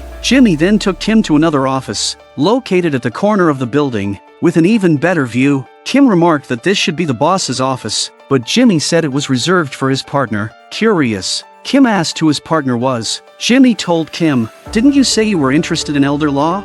This office is for you." This showed Jimmy's feelings for Kim, as he always saved the best for the person he loved most. However, Kim felt that she had invested a lot in HHM, and she might soon rise to the level of partner there. Moreover, HHM had sponsored her law degree, and she hadn't yet repaid the money they lent her, so she couldn't leave HHM for now. This left Jimmy somewhat disappointed. When Kim arrived at work, she began handling Craig's case. Due to their mysterious disappearance, the prosecutor believed they had fled to avoid prosecution. Kim worked tirelessly to prevent Craig's arrest and secured the best possible outcome for him from the prosecutor for Craig's embezzlement charges, which could result in a maximum sentence of 30 years. Kim managed to negotiate it down to a minimum of 16 months, but the other party was still dissatisfied. Betsy claimed that her husband was innocent, and they hired HHM for a not guilty verdict. Kim explained that given their current situation, accepting the deal with the prosecutor and returning the embezzled funds was their best option.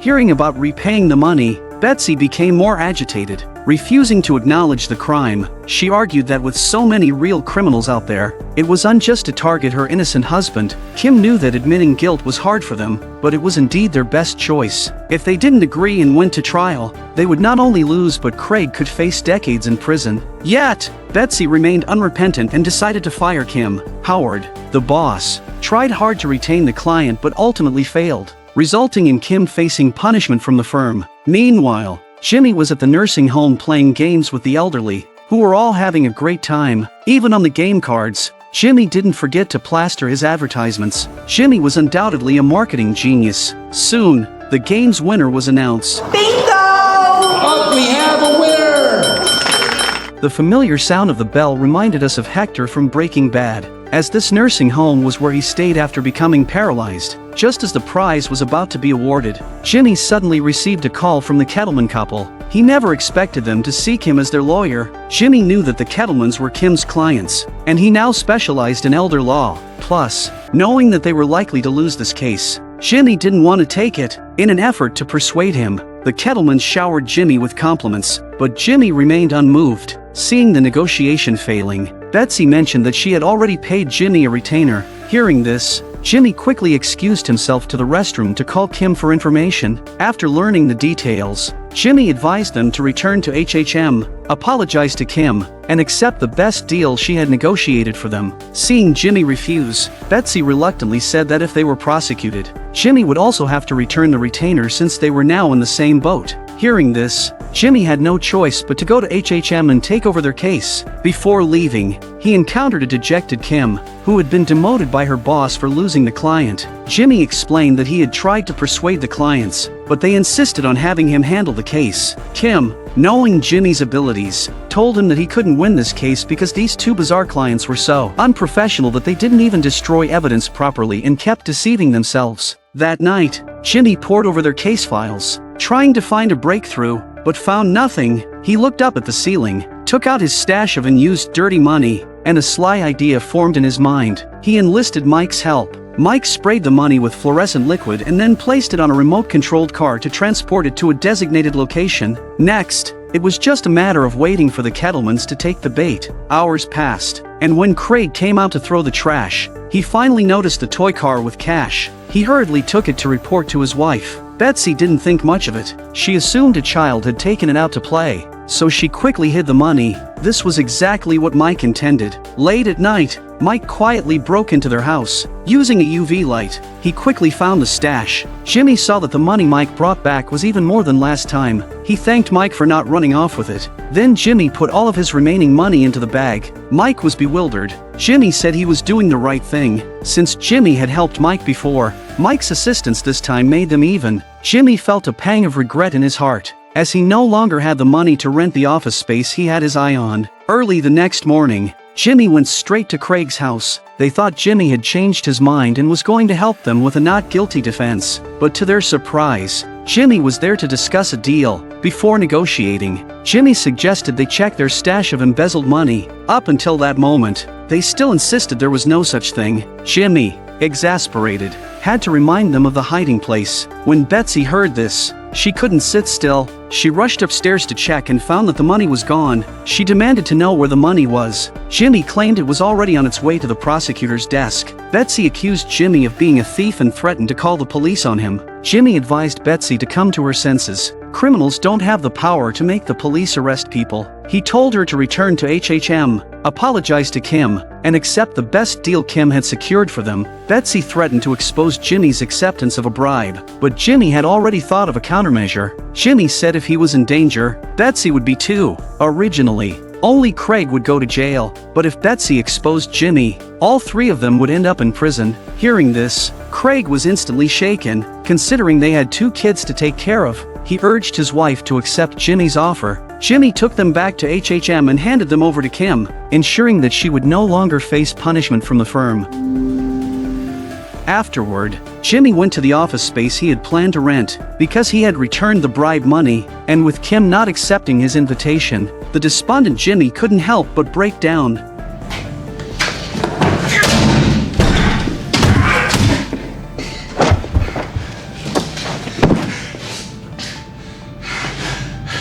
But, despite his sorrow, life had to go on. At that moment, Jimmy received a call from a client, and he quickly adjusted his mindset. Law offices of James M. McGill, how may I direct your call? In the pinnacle of American TV shows, Breaking Bad, he is a well-known lawyer who specializes in defending criminals, so much so that even narcotics officers steer clear of him. But who would have thought that just a few years ago, he was an unknown intern, working in the mailroom of his brother's law firm. However, he was not content to remain obscure forever. Through repeated efforts, he finally earned his law license alongside his colleague, Kim. The first thing Jimmy did after getting his results was to go to his brother Chuck's office. Chuck, busy with work, had no idea that his brother Jimmy was studying for the bar exam. Seeing Jimmy's acceptance letter, Chuck could hardly believe his eyes. Chuck had struggled immensely to get his own license back in the day, and seeing his brother pass the exam while working part-time inevitably stirred feelings of jealousy. Chuck tried hard to hide his impure thoughts and gave a perfunctory congratulations to Jimmy for his achievement. Then Jimmy asked Chuck if he could hire him. Chuck was stunned at first, then remembered that Jimmy wanted to be a lawyer. Chuck said he needed to discuss it with his partners. However, when Jimmy's colleagues were celebrating with him, Howard, one of the partners at HHM, came over and asked the others to leave so he could talk to Jimmy alone. After Howard's words, it was clear that Jimmy would not be hired as a lawyer at HHM. Someone evidently thought he was more suited to working in the mailroom. It was around this time that Chuck inexplicably developed a strange allergy to electromagnetic radiation, eventually staying home and being cared for by Jimmy. Since he couldn't work as a lawyer at HHM, Jimmy decided to strike out on his own. From then on, the relentless Jimmy began to carve out his place in the legal world. Eventually, with Kim's suggestion, he started to specialize in elder law. One day, Jimmy visited a nursing home called Sandpiper Crossing to help his clients draft their wills. While he was looking for clients, Jimmy was handing out business cards. Dedicated as he was, Jimmy would not pass up any chance to turn someone into a client. After helping Irene draft her will, Jimmy charged $140. However, Irene could only find $43 after searching for a long time.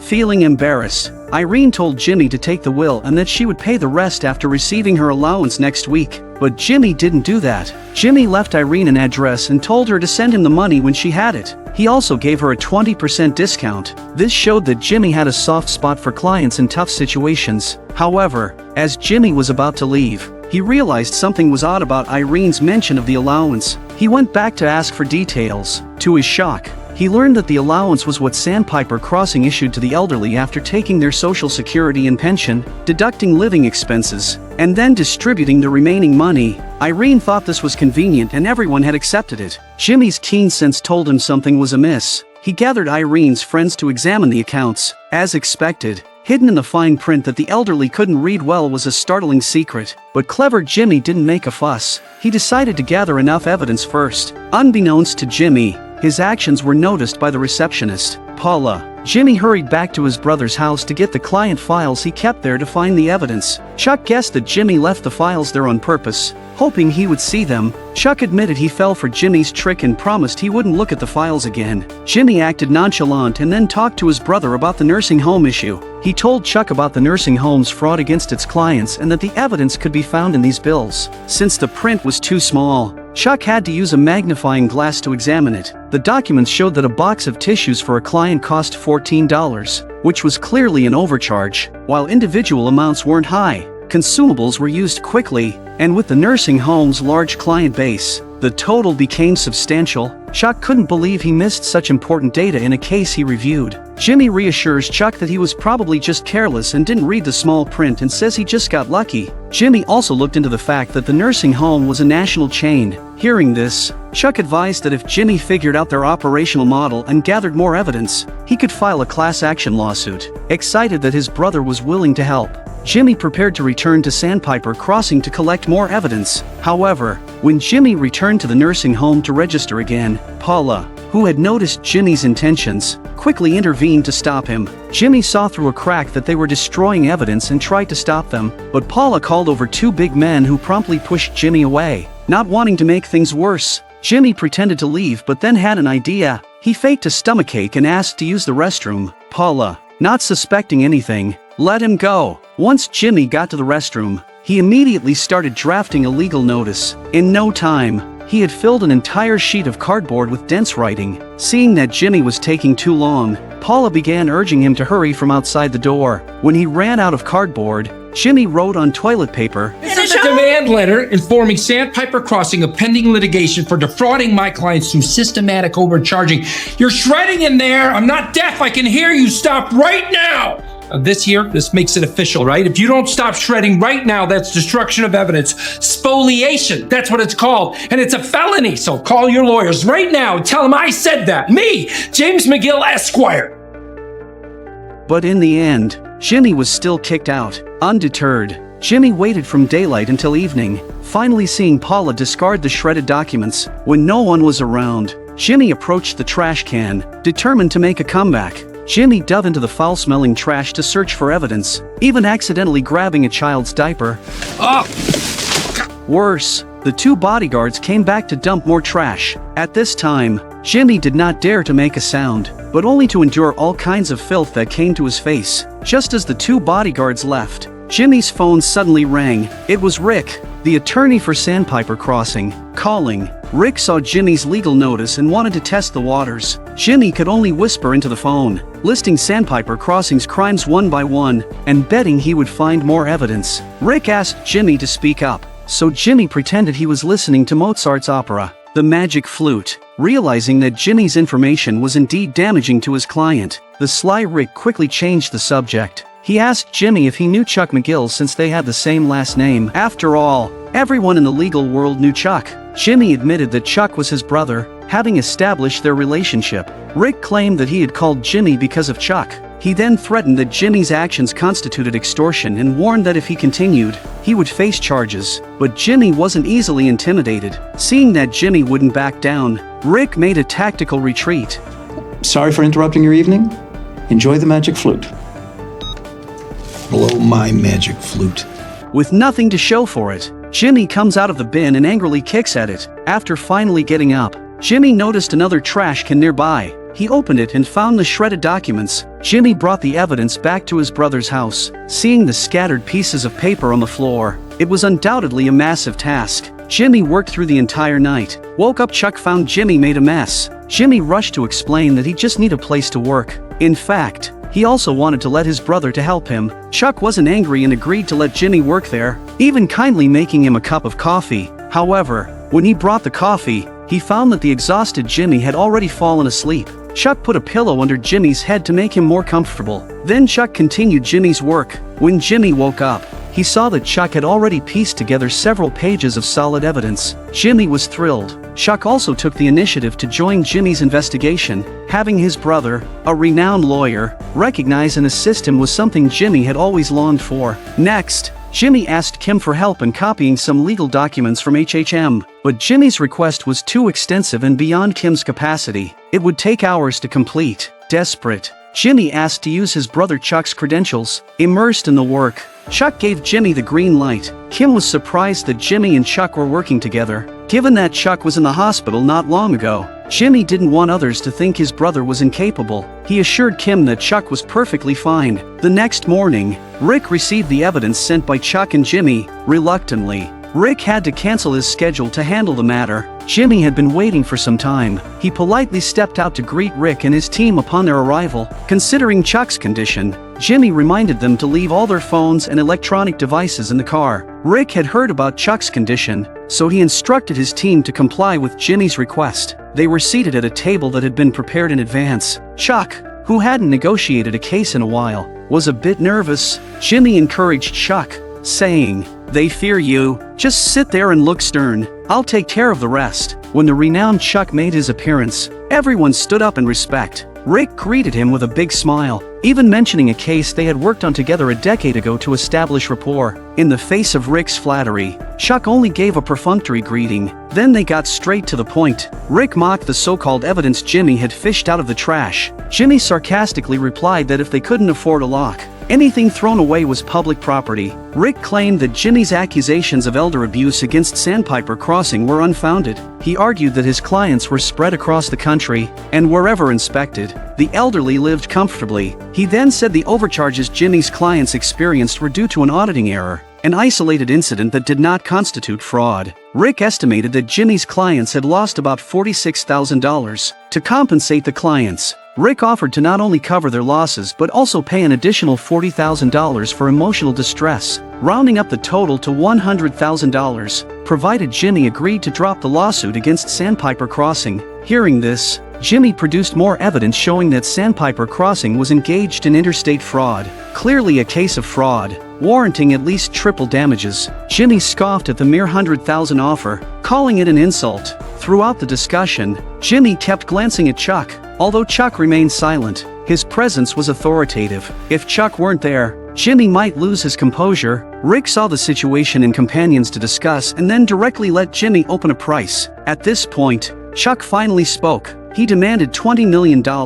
Jimmy was shocked, and Rick hadn't expected such a high figure. Chuck stated that if they couldn't agree, they would see each other in court. This bold move caught Rick off guard, forcing him to pause the negotiations and reconsider their strategy. Jimmy thought his brother had lost his mind, but Chuck appeared confident, explaining that given their nationwide client base, this clearly constituted a federal class action lawsuit. Asking for $20 million was conservative. Chuck's expertise was still formidable. This maneuver opened Jimmy's eyes, and he was so amazed that he nearly forgot his tasks. By the time Jimmy came back with the documents, he was utterly exhausted. Chuck asked where the legal documents he had brought were, and Jimmy collapsed on the sofa, said he left them in the car and asked for a minute of rest before retrieving them. However, immersed in his work, Chuck clearly forgot about his condition. He walked straight out, took Jimmy's car keys from the mailbox, and prepared to retrieve the documents Jimmy had brought. Chuck didn't feel any discomfort. It wasn't until Jimmy, noticing Chuck had stepped outside, reminded him that Chuck felt the effects of the electromagnetic fields. This further proved that Chuck's illness was psychological, and the cause of his condition was his brother, Jimmy. This is the unluckiest lawyer I've ever seen. In his quest to find some lost evidence, he decisively jumped into a dumpster to search for it. Not only did he almost grab a handful of feces, but he also got a pile of garbage dumped on him. But what broke him the most was that the evidence was found in a small trash can right next to him. In the end, his efforts paid off. With the help of his brother Chuck, they managed to obtain crucial evidence of Sandpiper Crossing's fraud against its clients. Since Sandpiper Crossing is a nationwide chain of retirement homes with countless clients, it can be inferred that the amount of fraud involved is astronomical. If they can win this lawsuit, Jimmy will have a major comeback. However, the opposing legal team is no pushover. During the first round of defense between Jimmy and Rick, Rick's subordinates sent a pile of documents proving their client's innocence to Chuck's house. Clearly, such a big case is far beyond the capacity of one or two people. Chuck suggested that they hand the case over to the HHM law firm, but Jimmy vehemently disagreed. He was unwilling to hand over the big case he had painstakingly discovered, especially to his arch-nemesis Howard. To convince Jimmy, Chuck analyzed the situation from all angles. If we rely solely on our efforts to fight Rick's entire team, the opposition will keep playing tricks to waste our time, which will cause the case to drag on for years. Moreover, those clients of yours are elderly. Their lifespans might not last until the end of the lawsuit. Chuck advised Jimmy to face reality and that handing it over to HHM was the best choice. In the end, Jimmy was persuaded by his brother. Fine. So? The case goes to HHM? Hail Satan. I submit to the dark side.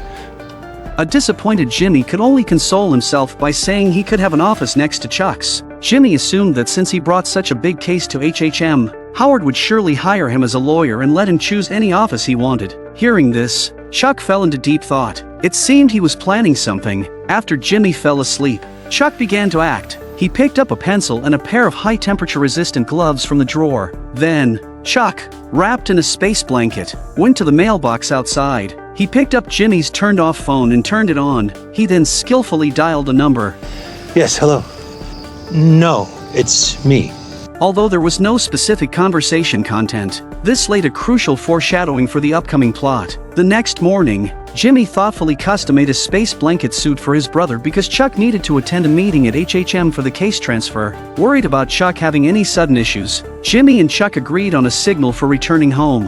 Thus, Chuck finally bravely stepped out of the house. Jimmy also considerately helped his brother open the car door. Before leaving, Jimmy didn't forget to take his own phone. When he picked it up, he found it was out of battery. Jimmy then told Chuck he had forgotten to turn it off. Even with the phone out of battery, Chuck insisted that Jimmy put the phone in the trunk. At HHM, they collected all employees' phones, including Howard's. Kim also requested the front desk to turn off all electronic devices. They're making all this fuss just to welcome Chuck. Seeing this scene, one could tell how important Chuck's status was at HHM. All attention was on Chuck, except for Kim, who stayed behind to help Jimmy carry a box of documents. Then, all senior staff attended this important meeting. Howard was overjoyed. This was a rare major case for their firm, and he was very confident about it. Then, Howard began to arrange specific tasks for execution. At that moment, Jimmy suddenly interrupted Howard to discuss the terms of their cooperation. Howard said Chuck was already a key partner at HHM, and Jimmy would get a 20% cut as a referral. Since the case might take years to conclude, Howard agreed to give Jimmy an advance payment of $20,000. Jimmy thought this was reasonable, and then he requested an office next to Chuck's. Hearing Jimmy's request, Howard hesitated for a moment, then asked everyone else to leave, wanting to discuss this matter privately with Jimmy. Jimmy believed that bringing in such a big case meant it was a given that they would hire him as a lawyer, but to his surprise, Howard said they just wanted the case and had no intention of hiring Jimmy at HHM. Normally, a law firm would be eager to sign on the lawyer who brought in the case. Jimmy couldn't understand why Howard was being so petty. Despite their past conflicts, Jimmy chose to cooperate with Howard for the greater good. Chuck also showed a surprised expression and spoke up for his brother Jimmy. I don't know what to say. I am very disappointed. Helpless, Howard could only use the excuse that his partners disagreed. Hearing this, Jimmy decided not to hand over the case to Howard, no matter how easy the money was. As a result, the negotiation between the two fell apart. As Howard was leaving, he glanced at Chuck, as if they shared an unspoken secret. Later, Kim approached her boss to inquire about the reason the case negotiations fell apart, as Jimmy was her friend, and she felt it was unfair to him. But Howard felt like Kim was criticizing his actions, so he angrily reprimanded her to mind her own business. However, just as Kim was about to leave, Howard felt that he might have been too harsh, or maybe he didn't want Kim to misunderstand him. So, Howard stopped Kim and asked her to close the office door. Then, he told her the truth. Close the door.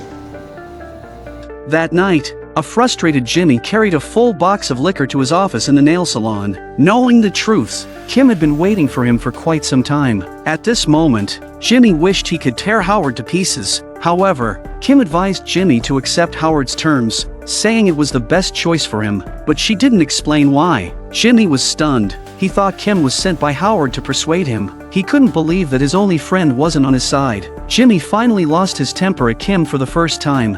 You come here peddling that on me? God, you? You sure know where your bread is buttered, huh? You don't want to go up against the boss. Is that it? You're like a pod person. What did Hamlin promise you? Please, tell me he didn't buy you off cheap. Did he promise you the office I asked for? Or did he just swear never to move you back downstairs? Take the deal. A frustrated Jimmy felt it was unbelievable. This day was just awful. He took out his phone to call Kim and apologize, but his phone was out of battery. So, Jimmy plugged in his phone to charge and decided to use the landline instead. Just before making the call, he looked at his charging phone and felt that something was off. The next morning, Chuck was whistling leisurely. Chuck seemed to be in high spirits, giving off an air of relief. Just as he was about to iron his clothes, he suddenly saw Jimmy sitting on the sofa. Chuck apologized for the failed negotiation with Howard yesterday but said that the visit to the office made him feel much better. He also praised Jimmy's idea of the spacesuit, but Jimmy seemed heavy-hearted. He said he hadn't slept all night and had been thinking about what happened yesterday. Finally, he came to a conclusion. He decided to accept Howard's terms, as it was a substantial amount of money. Compared to handing the case over to Howard, Jimmy expressed that he would rather handle the case with his brother. Chuck agreed with Jimmy's view and said he would try to persuade Howard to reconsider. Hearing this, Jimmy thanked Chuck for his support and said he was lucky to have a brother like him, but Chuck wasn't sure if he could successfully convince Howard. Just as Chuck was about to leave, Jimmy suddenly suggested a way to make Howard change his mind. He proposed that Chuck pretend to resign and threaten Howard. Knowing Chuck's significant status at HHM, it's the absolute best way to get Howard to compromise. If Chuck really wanted to work with him, Jimmy then directly exposed the underlying issue. You called him. You called Hamlin. I always turn my phone off before I put it in your mailbox. 2 nights ago, it was left on, battery drained.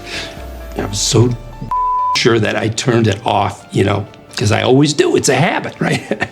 So it was nagging me. So I called the phone company.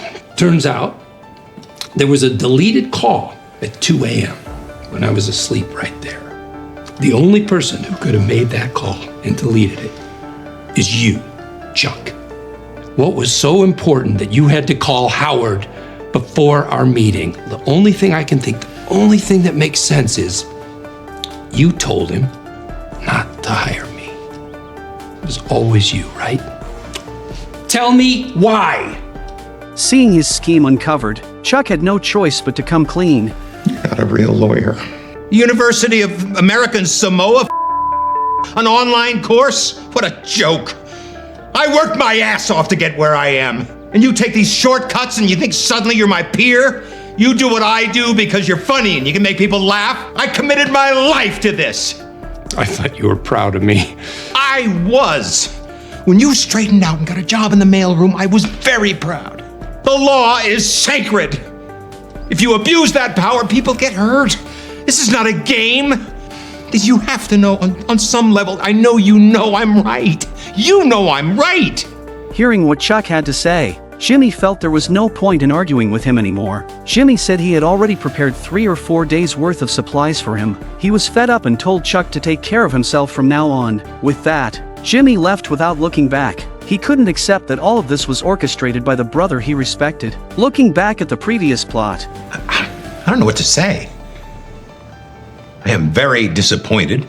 I really think you should reconsider. I'm sorry, but no. I think it's best if Jimmy takes the of-counsel fee. We could probably up it a bit. Keep in mind, he will be well compensated in the back end. It's easy money, Jimmy.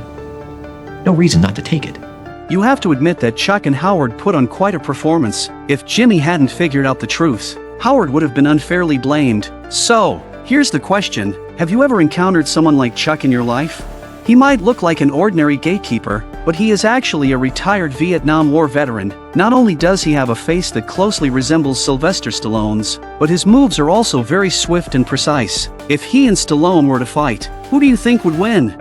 He is none other than Mike, the best supporting actor in the top-tier American TV series Better Call Saul. However, even tough guys often have a tender side, especially when it comes to their families. Because his honest son was killed by 2 corrupt cops, Mike quietly avenged his son's death, but the dead can't come back to life. And Stacy and Kaylee lost the pillar of their family. Mike traveled all the way from Philadelphia to Albuquerque, New Mexico, just to be closer to Stacy and Kaylee and take care of them. One day, while Mike was at work, he received a call from Stacy, who said she needed Mike to watch Kaylee because she was busy with work. Before they could finish their conversation, a car needed to exit the parking lot. Usually strict about his principles, Mike let the car pass for free this time, showing that his principles can be bent for his family. This small detail laid a foundation for the later plot. Mike arrived on time to take care of Kaylee as promised. Stacy soon returned home from work. Just as Mike was about to leave for work, Stacy stopped him, saying she had something to ask him. Stacy took out the first bribe Matt received and asked Mike if she could use the money because since her husband's death,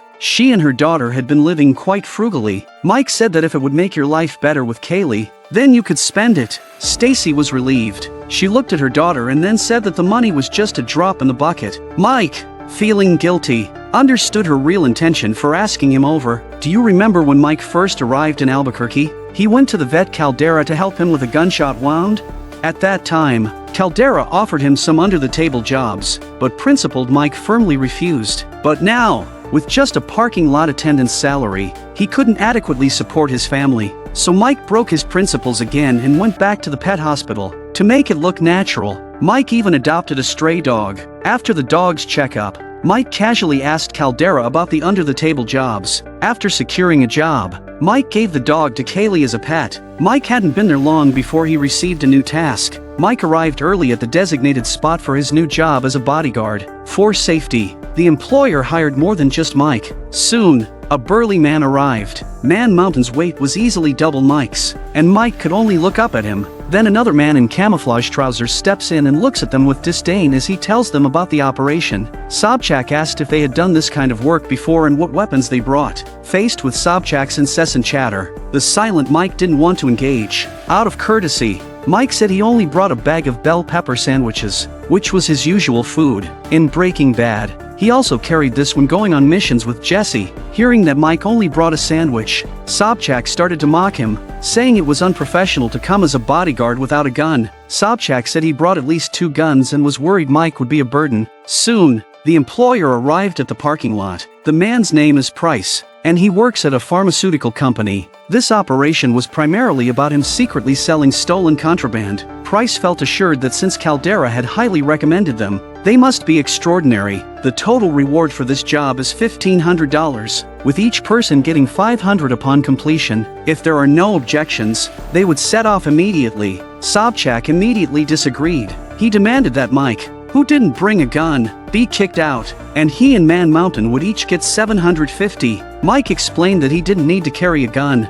If necessary, he would take one from Sobchak. Hearing this, Sobchak was unconvinced. He pulled out his gun, wanting to see how Mike would take it from him. You got it.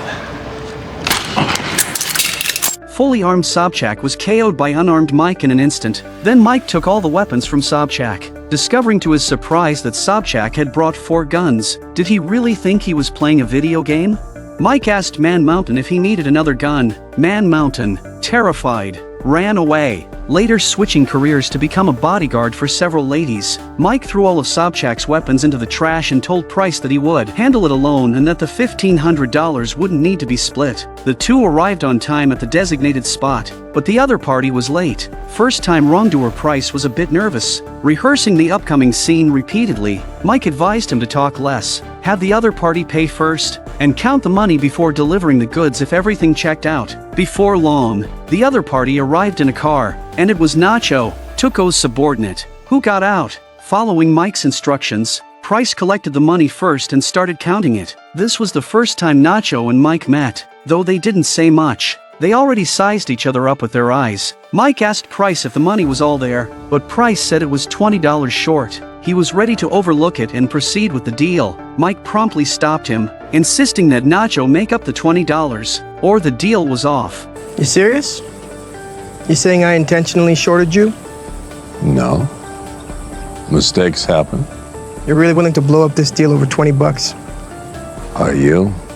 Seeing that Mike wasn't easy to fool, Nacho took the money out of his pocket and arrogantly threw it on the ground. Docile Price eagerly picked it up and then handed over the goods to Nacho for inspection. Seeing that the contraband was in order, Nacho glanced at Mike again. This time, Nacho didn't get any advantage. After Nacho and his men left, Mike's task was completed. Price, still puzzled, asked Mike how he knew he didn't need to bring a gun. Mike explained that before coming, he had already checked Nacho's background. He knew Nacho was an underling for a Mexican illegal organization, and this deal was made behind their backs, so Nacho didn't want to cause any trouble. Hearing this, Price marveled at Mike's capability. Mike then reminded Price that if he wanted to be a criminal, he had to do his homework first. Price tried to argue, but the fact was right in front of him. His actions already constituted a crime. Mike taught him that no matter who you do business with, you must adhere to the agreement. Mike not only completed the bodyguard task excellently but also gave Price a hard lesson. One has to admit that the $1,500 spent was truly worth it. It seems the two might have opportunities to cooperate in the future. And Slippin' Jimmy I can handle just fine, but Slippin' Jimmy with a law degree is like a chimp with a machine gun. This is the finale of the first season of Better Call Saul, and it is the saddest moment for the protagonist, Jimmy. He thought that his hard-earned achievements would gain his brother's approval, but instead, it brought jealousy and rejection from his brother. Heartbroken, Jimmy couldn't accept this reality and decided to part ways with his brother in a fit of anger. Human nature often changes under such painful blows, and from this moment on, Jimmy will gradually liberate his true self. Just like how Walter began to release his long-suppressed nature after learning he had lung cancer. After learning the truth, Jimmy went to the HHM law firm and decided to follow Kim's advice to hand over the Sandpiper Crossing case to Howard. Kim wondered why Jimmy changed his mind again. Jimmy had to confess that Chuck didn't want him to be a lawyer at HHM. Hearing this, Kim wasn't surprised. Jimmy guessed that she already knew the truth. He asked Kim why she didn't tell him, and Kim said she didn't want to see Jimmy hate his brother. Howard thought it was Kim who told Jimmy the truth. Jimmy retorted that he figured it out himself. Howard apologized to Jimmy for his actions. Jimmy also understood the truth and expressed understanding because Howard had to follow Chuck's arrangements for the company's sake. Jimmy also apologized for his extreme behavior. Howard generously paid Jimmy a $20,000 advance, and he would get a 20% commission after the case was concluded. This would be a considerable income. Then Jimmy gave Howard a list of items he usually bought for Chuck and explained in detail how to take care of Chuck. Howard was surprised by Jimmy's meticulous care for Chuck. If it weren't for the company's considerations, Howard would definitely stand by Jimmy's side. As Jimmy was about to leave, Howard expressed his recognition of Jimmy and said he had always admired him. Thus, their relationship finally eased. As he left the HHM law firm, the trash can that Jimmy had once hit violently came into view again. This was also a callback to the scene in the first episode, indicating that Jimmy's mindset had changed. Jimmy apologized to Kim for his outburst. Kim accepted the apology and gave Jimmy a big hug. She urged Jimmy to vent his inner dissatisfaction, but Jimmy didn't do so because the hurt he suffered had made him more mature. At the nursing home, Jimmy stood his last post and once again played bingo with the elderly. Affected by his emotions, he explained each letter and number on the bingo balls in a negative and pessimistic manner. The host looked at him in astonishment, and even the audience felt that today's Jimmy seemed like a different person, because the first few numbers he drew all started with B. Jimmy felt at a loss for words. Hey, here's another B. B5, as in, boy, this B thing is really starting to tick me off. B as in battleship, B as in bourbon. The Belize that Jimmy mentioned here is also referred to in Breaking Bad. When Hank just discovered that Walter was Heisenberg, Jimmy advised Walter to send Hank to Belize, meaning to eliminate Hank, but Walter insisted on refusing. Jimmy rolled another ball starting with B, and this time he really couldn't think of anything to say. He realized he was not in good shape today, so he straightforwardly revealed the black history of his Chicago sunroof incident, which was also a turning point in his life. Because his ex-wife had an affair with a wealthy man, Jimmy got divorced. Then one day he drank a few glasses of booze and happened to meet the tycoon driving a Mercedes Maybach parked on the side of the road. In order to retaliate under the stimulation of alcohol, Jimmy decisively went up to send a piece of shit. But Jimmy never thought that the tycoon's 2 children are still in the back seat, and his sunroof from the outside cannot see the inside. What he thought would be a minor charge of property damage and disturbing the peace turned into a serious accusation of sexual assault. As the wealthy man had connections with the police, this was why Jimmy went to jail and later begged his brother Chuck to bail him out. After this incident, to avoid disappointing his brother, Jimmy reluctantly said goodbye to his friend Marco in Chicago. He then followed his brother's arrangement and came to Albuquerque to work in the mailroom at HHM. 10 years later, not only did Jimmy fail to gain Chuck's approval, but Chuck also couldn't accept him after he passed the bar exam. Reflecting on these tragic life experiences, Jimmy finally couldn't hold back anymore. And that's where it all went off the rails. I've been paying for it ever since. That's why I'm here. Emotionally overwhelmed, Jimmy abruptly ended the game. He let each elderly person come up to claim a prize, then threw down the microphone and walked away. The scene then shifted to a bar in Chicago where Jimmy had once said goodbye to Marco. At that moment, Marco was already fast asleep at the bar. Jimmy ordered 2 bottles of the beer they used to drink and then approached Marco to start teasing him. Marco. Wake up, you fat son of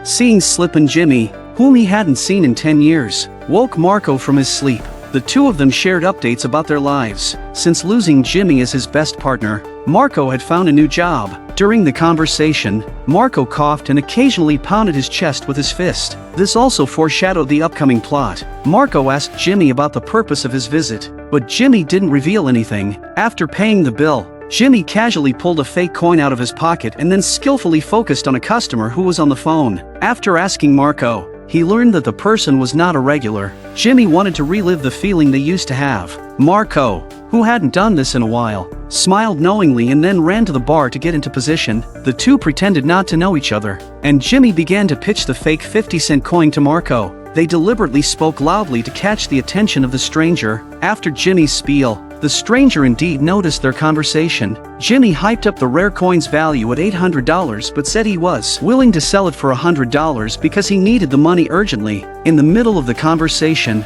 Jimmy deliberately chatted with the stranger to ensure he could hear their discussion. This was also to make it natural for Marco to discuss Jimmy's coin later, but the stranger didn't believe Jimmy's story. Thinking he was just trying to scam people, Marco pretended not to believe it either. At this point, Jimmy excused himself to the bathroom and told Marco to think it over. It was time for Marco to show his real skills. First, the two started discussing Jimmy's scamming behavior, using it as a topic to draw closer to each other. Then Marco hesitated and said he had a friend who was a coin dealer and planned to call him for advice. Marco dialed a random number and then started talking seriously, his tone rising and falling as if he were having a genuine conversation, successfully piquing the stranger's curiosity. To make the stranger even more curious, Marco deliberately turned his back to speak on the phone. After a while, the stranger asked Marco what was going on. Marco pretended that his friend was unsure but that he was still ready to pay Jimmy for the coin. Seeing the two start to haggle, the stranger took the bait completely.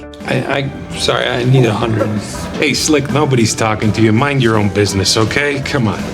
Cash money, $80. Look, if you give me a chance, I'll be back with $110. How long will that be? I don't know. I gotta catch a train, come back, hour and a half. This guy was getting ready to call cops on you. I was not. Why would you do that? Now this guy is making shit up. Hey, I got 110 right here. Sold. No. This guy's got the cash now. Don't do that. Take care of that. It's history right there. Hey, you can't do that. Hey, money talks. You lost. It's over. You come back in here and your ass is grass. I got friends, buddy. You hear me? You double dealing bastard. I got friends. In this way, they successfully pulled off the scam. Truly, life is like a play, and it's all about acting, but they only targeted those who were greedy. Then Marco and Jimmy began a week-long campaign of deception. All kinds of tricks are endless, only you cannot think of nothing they cannot do. This also teaches us that we mustn't be greedy, or many unforeseen traps will be set just for us. It seemed that only through this did Marco and Jimmy find their true selves. The thrill of manipulating human nature became increasingly addictive for Marco and Jimmy, bringing them great satisfaction. But what shocked the audience was that Jimmy not only scammed money but also seduced women. Hey, you are not Kevin Costner. I was last night. After a few crazy days, Jimmy finally put his troubles behind him. He turned on his phone, which had been off for several days, and found more than a dozen messages from clients, all elderly people wanting him to write their wills. Awaking, Marco asked Jimmy what he wanted to do today, but Jimmy said he had to go back. He said his clients needed him. It was only then that Marco learned Jimmy was a lawyer, thinking that Jimmy's scam targets had shifted to the elderly, but Jimmy insisted he had never scammed them. Marco was very surprised to find out that his old buddy, Slippin' Jimmy, was actually a lawyer. In his eyes, lawyers made a lot of money, and Jimmy should be driving around in a Cadillac. This also echoes the white Cadillac that Saul drives in Breaking Bad later on and makes a lot of money, but the not yet transformed Jimmy was still living in dire straits. Marco remarked that being a lawyer in Chicago was also very lucrative, so why go to Albuquerque? But Jimmy's answer left Marco speechless, because Chuck was in Albuquerque. Although Chuck didn't think much of him, he was still his brother, and Jimmy couldn't stop worrying about him. Marco asked Jimmy to accompany him in selling the last fake Rolex, but Jimmy said he didn't want to do it. However, Jimmy couldn't resist Marco's persistent requests. The scene shifted, and Marco was still on that familiar street, but his health was deteriorating, and he couldn't stop coughing. Soon, Jimmy gave the signal, indicating that Marco could get ready to act. Jimmy led a stranger named Kevin down an alley. According to their plan, Kevin found a wallet that Marco had dropped on the ground. He counted about $1,000 inside. Jimmy deliberately had Kevin discover Marco lying on the ground before he found a stick to poke Marco. But this time, Marco didn't respond. Jimmy took a closer look and realized something was wrong. He immediately called Marco's name and asked Kevin to call for help. Seeing through the scam, Kevin grabbed the wallet and ran off. Ignoring the chase, Jimmy quickly called for an ambulance. At that moment, Marco suddenly woke up. You know what? Save your breath, okay? You're gonna be fine. This was the greatest week of my life. After saying his final heartfelt words, Marco left this world contentedly. To commemorate Marco, his mother gave Jimmy Marco's ring. This ring would play a significant role in the later storyline, symbolizing their pure friendship and shared principles. Just then, Jimmy received a call from Kim. After learning that Jimmy had calmed down, she updated him on the Sandpiper Crossing case. Because the case was so big, Howard decided to collaborate with the DM law firm. Moreover, the DM law firm had heard of Jimmy's reputation and was willing to extend an olive branch, inviting Jimmy to become a partner to work on this case. They even provided Jimmy with a luxurious office. Since the clients preferred to deal directly with Jimmy, this was a great opportunity he couldn't refuse. He thanked Kim for her efforts, but Kim didn't take all the credit and said Howard had also worked hard on this. It had to be said, Kim was truly considerate of Jimmy. The scene shifted to Chuck, who was instructing Ernesto, sent by Howard, to buy supplies. To ensure Ernesto didn't miss anything or buy the wrong items, Chuck reminded him to write everything down in a notebook. Compared to Jimmy's care, Chuck had to put in much more effort now. When Ernesto came out, he happened to see Jimmy, who had just returned. Since they had both worked in the mailroom, they were good friends. Although standing at his brother's doorstep, Jimmy didn't go in. He just asked Ernesto about Chuck's recent condition. Inside, Chuck noticed Jimmy's presence and hesitated at the door, unsure whether to open it. Before he could decide, Jimmy had already left. Despite the rift between them, familial love still made them care about each other. Jimmy then went to the parking lot, tidied himself up, and prepared to meet with the DM law firm's boss. But just as he reached the door, Jimmy stopped. He touched Marco's ring, and in that moment, he seemed to understand something. Jimmy decisively gave up this rare opportunity. He then drove to the parking booth to talk to Mike. He couldn't understand why Mike didn't split the $1.6 million embezzled from the Kettleman couple when they could have gotten away with it without paying taxes. Only they would know,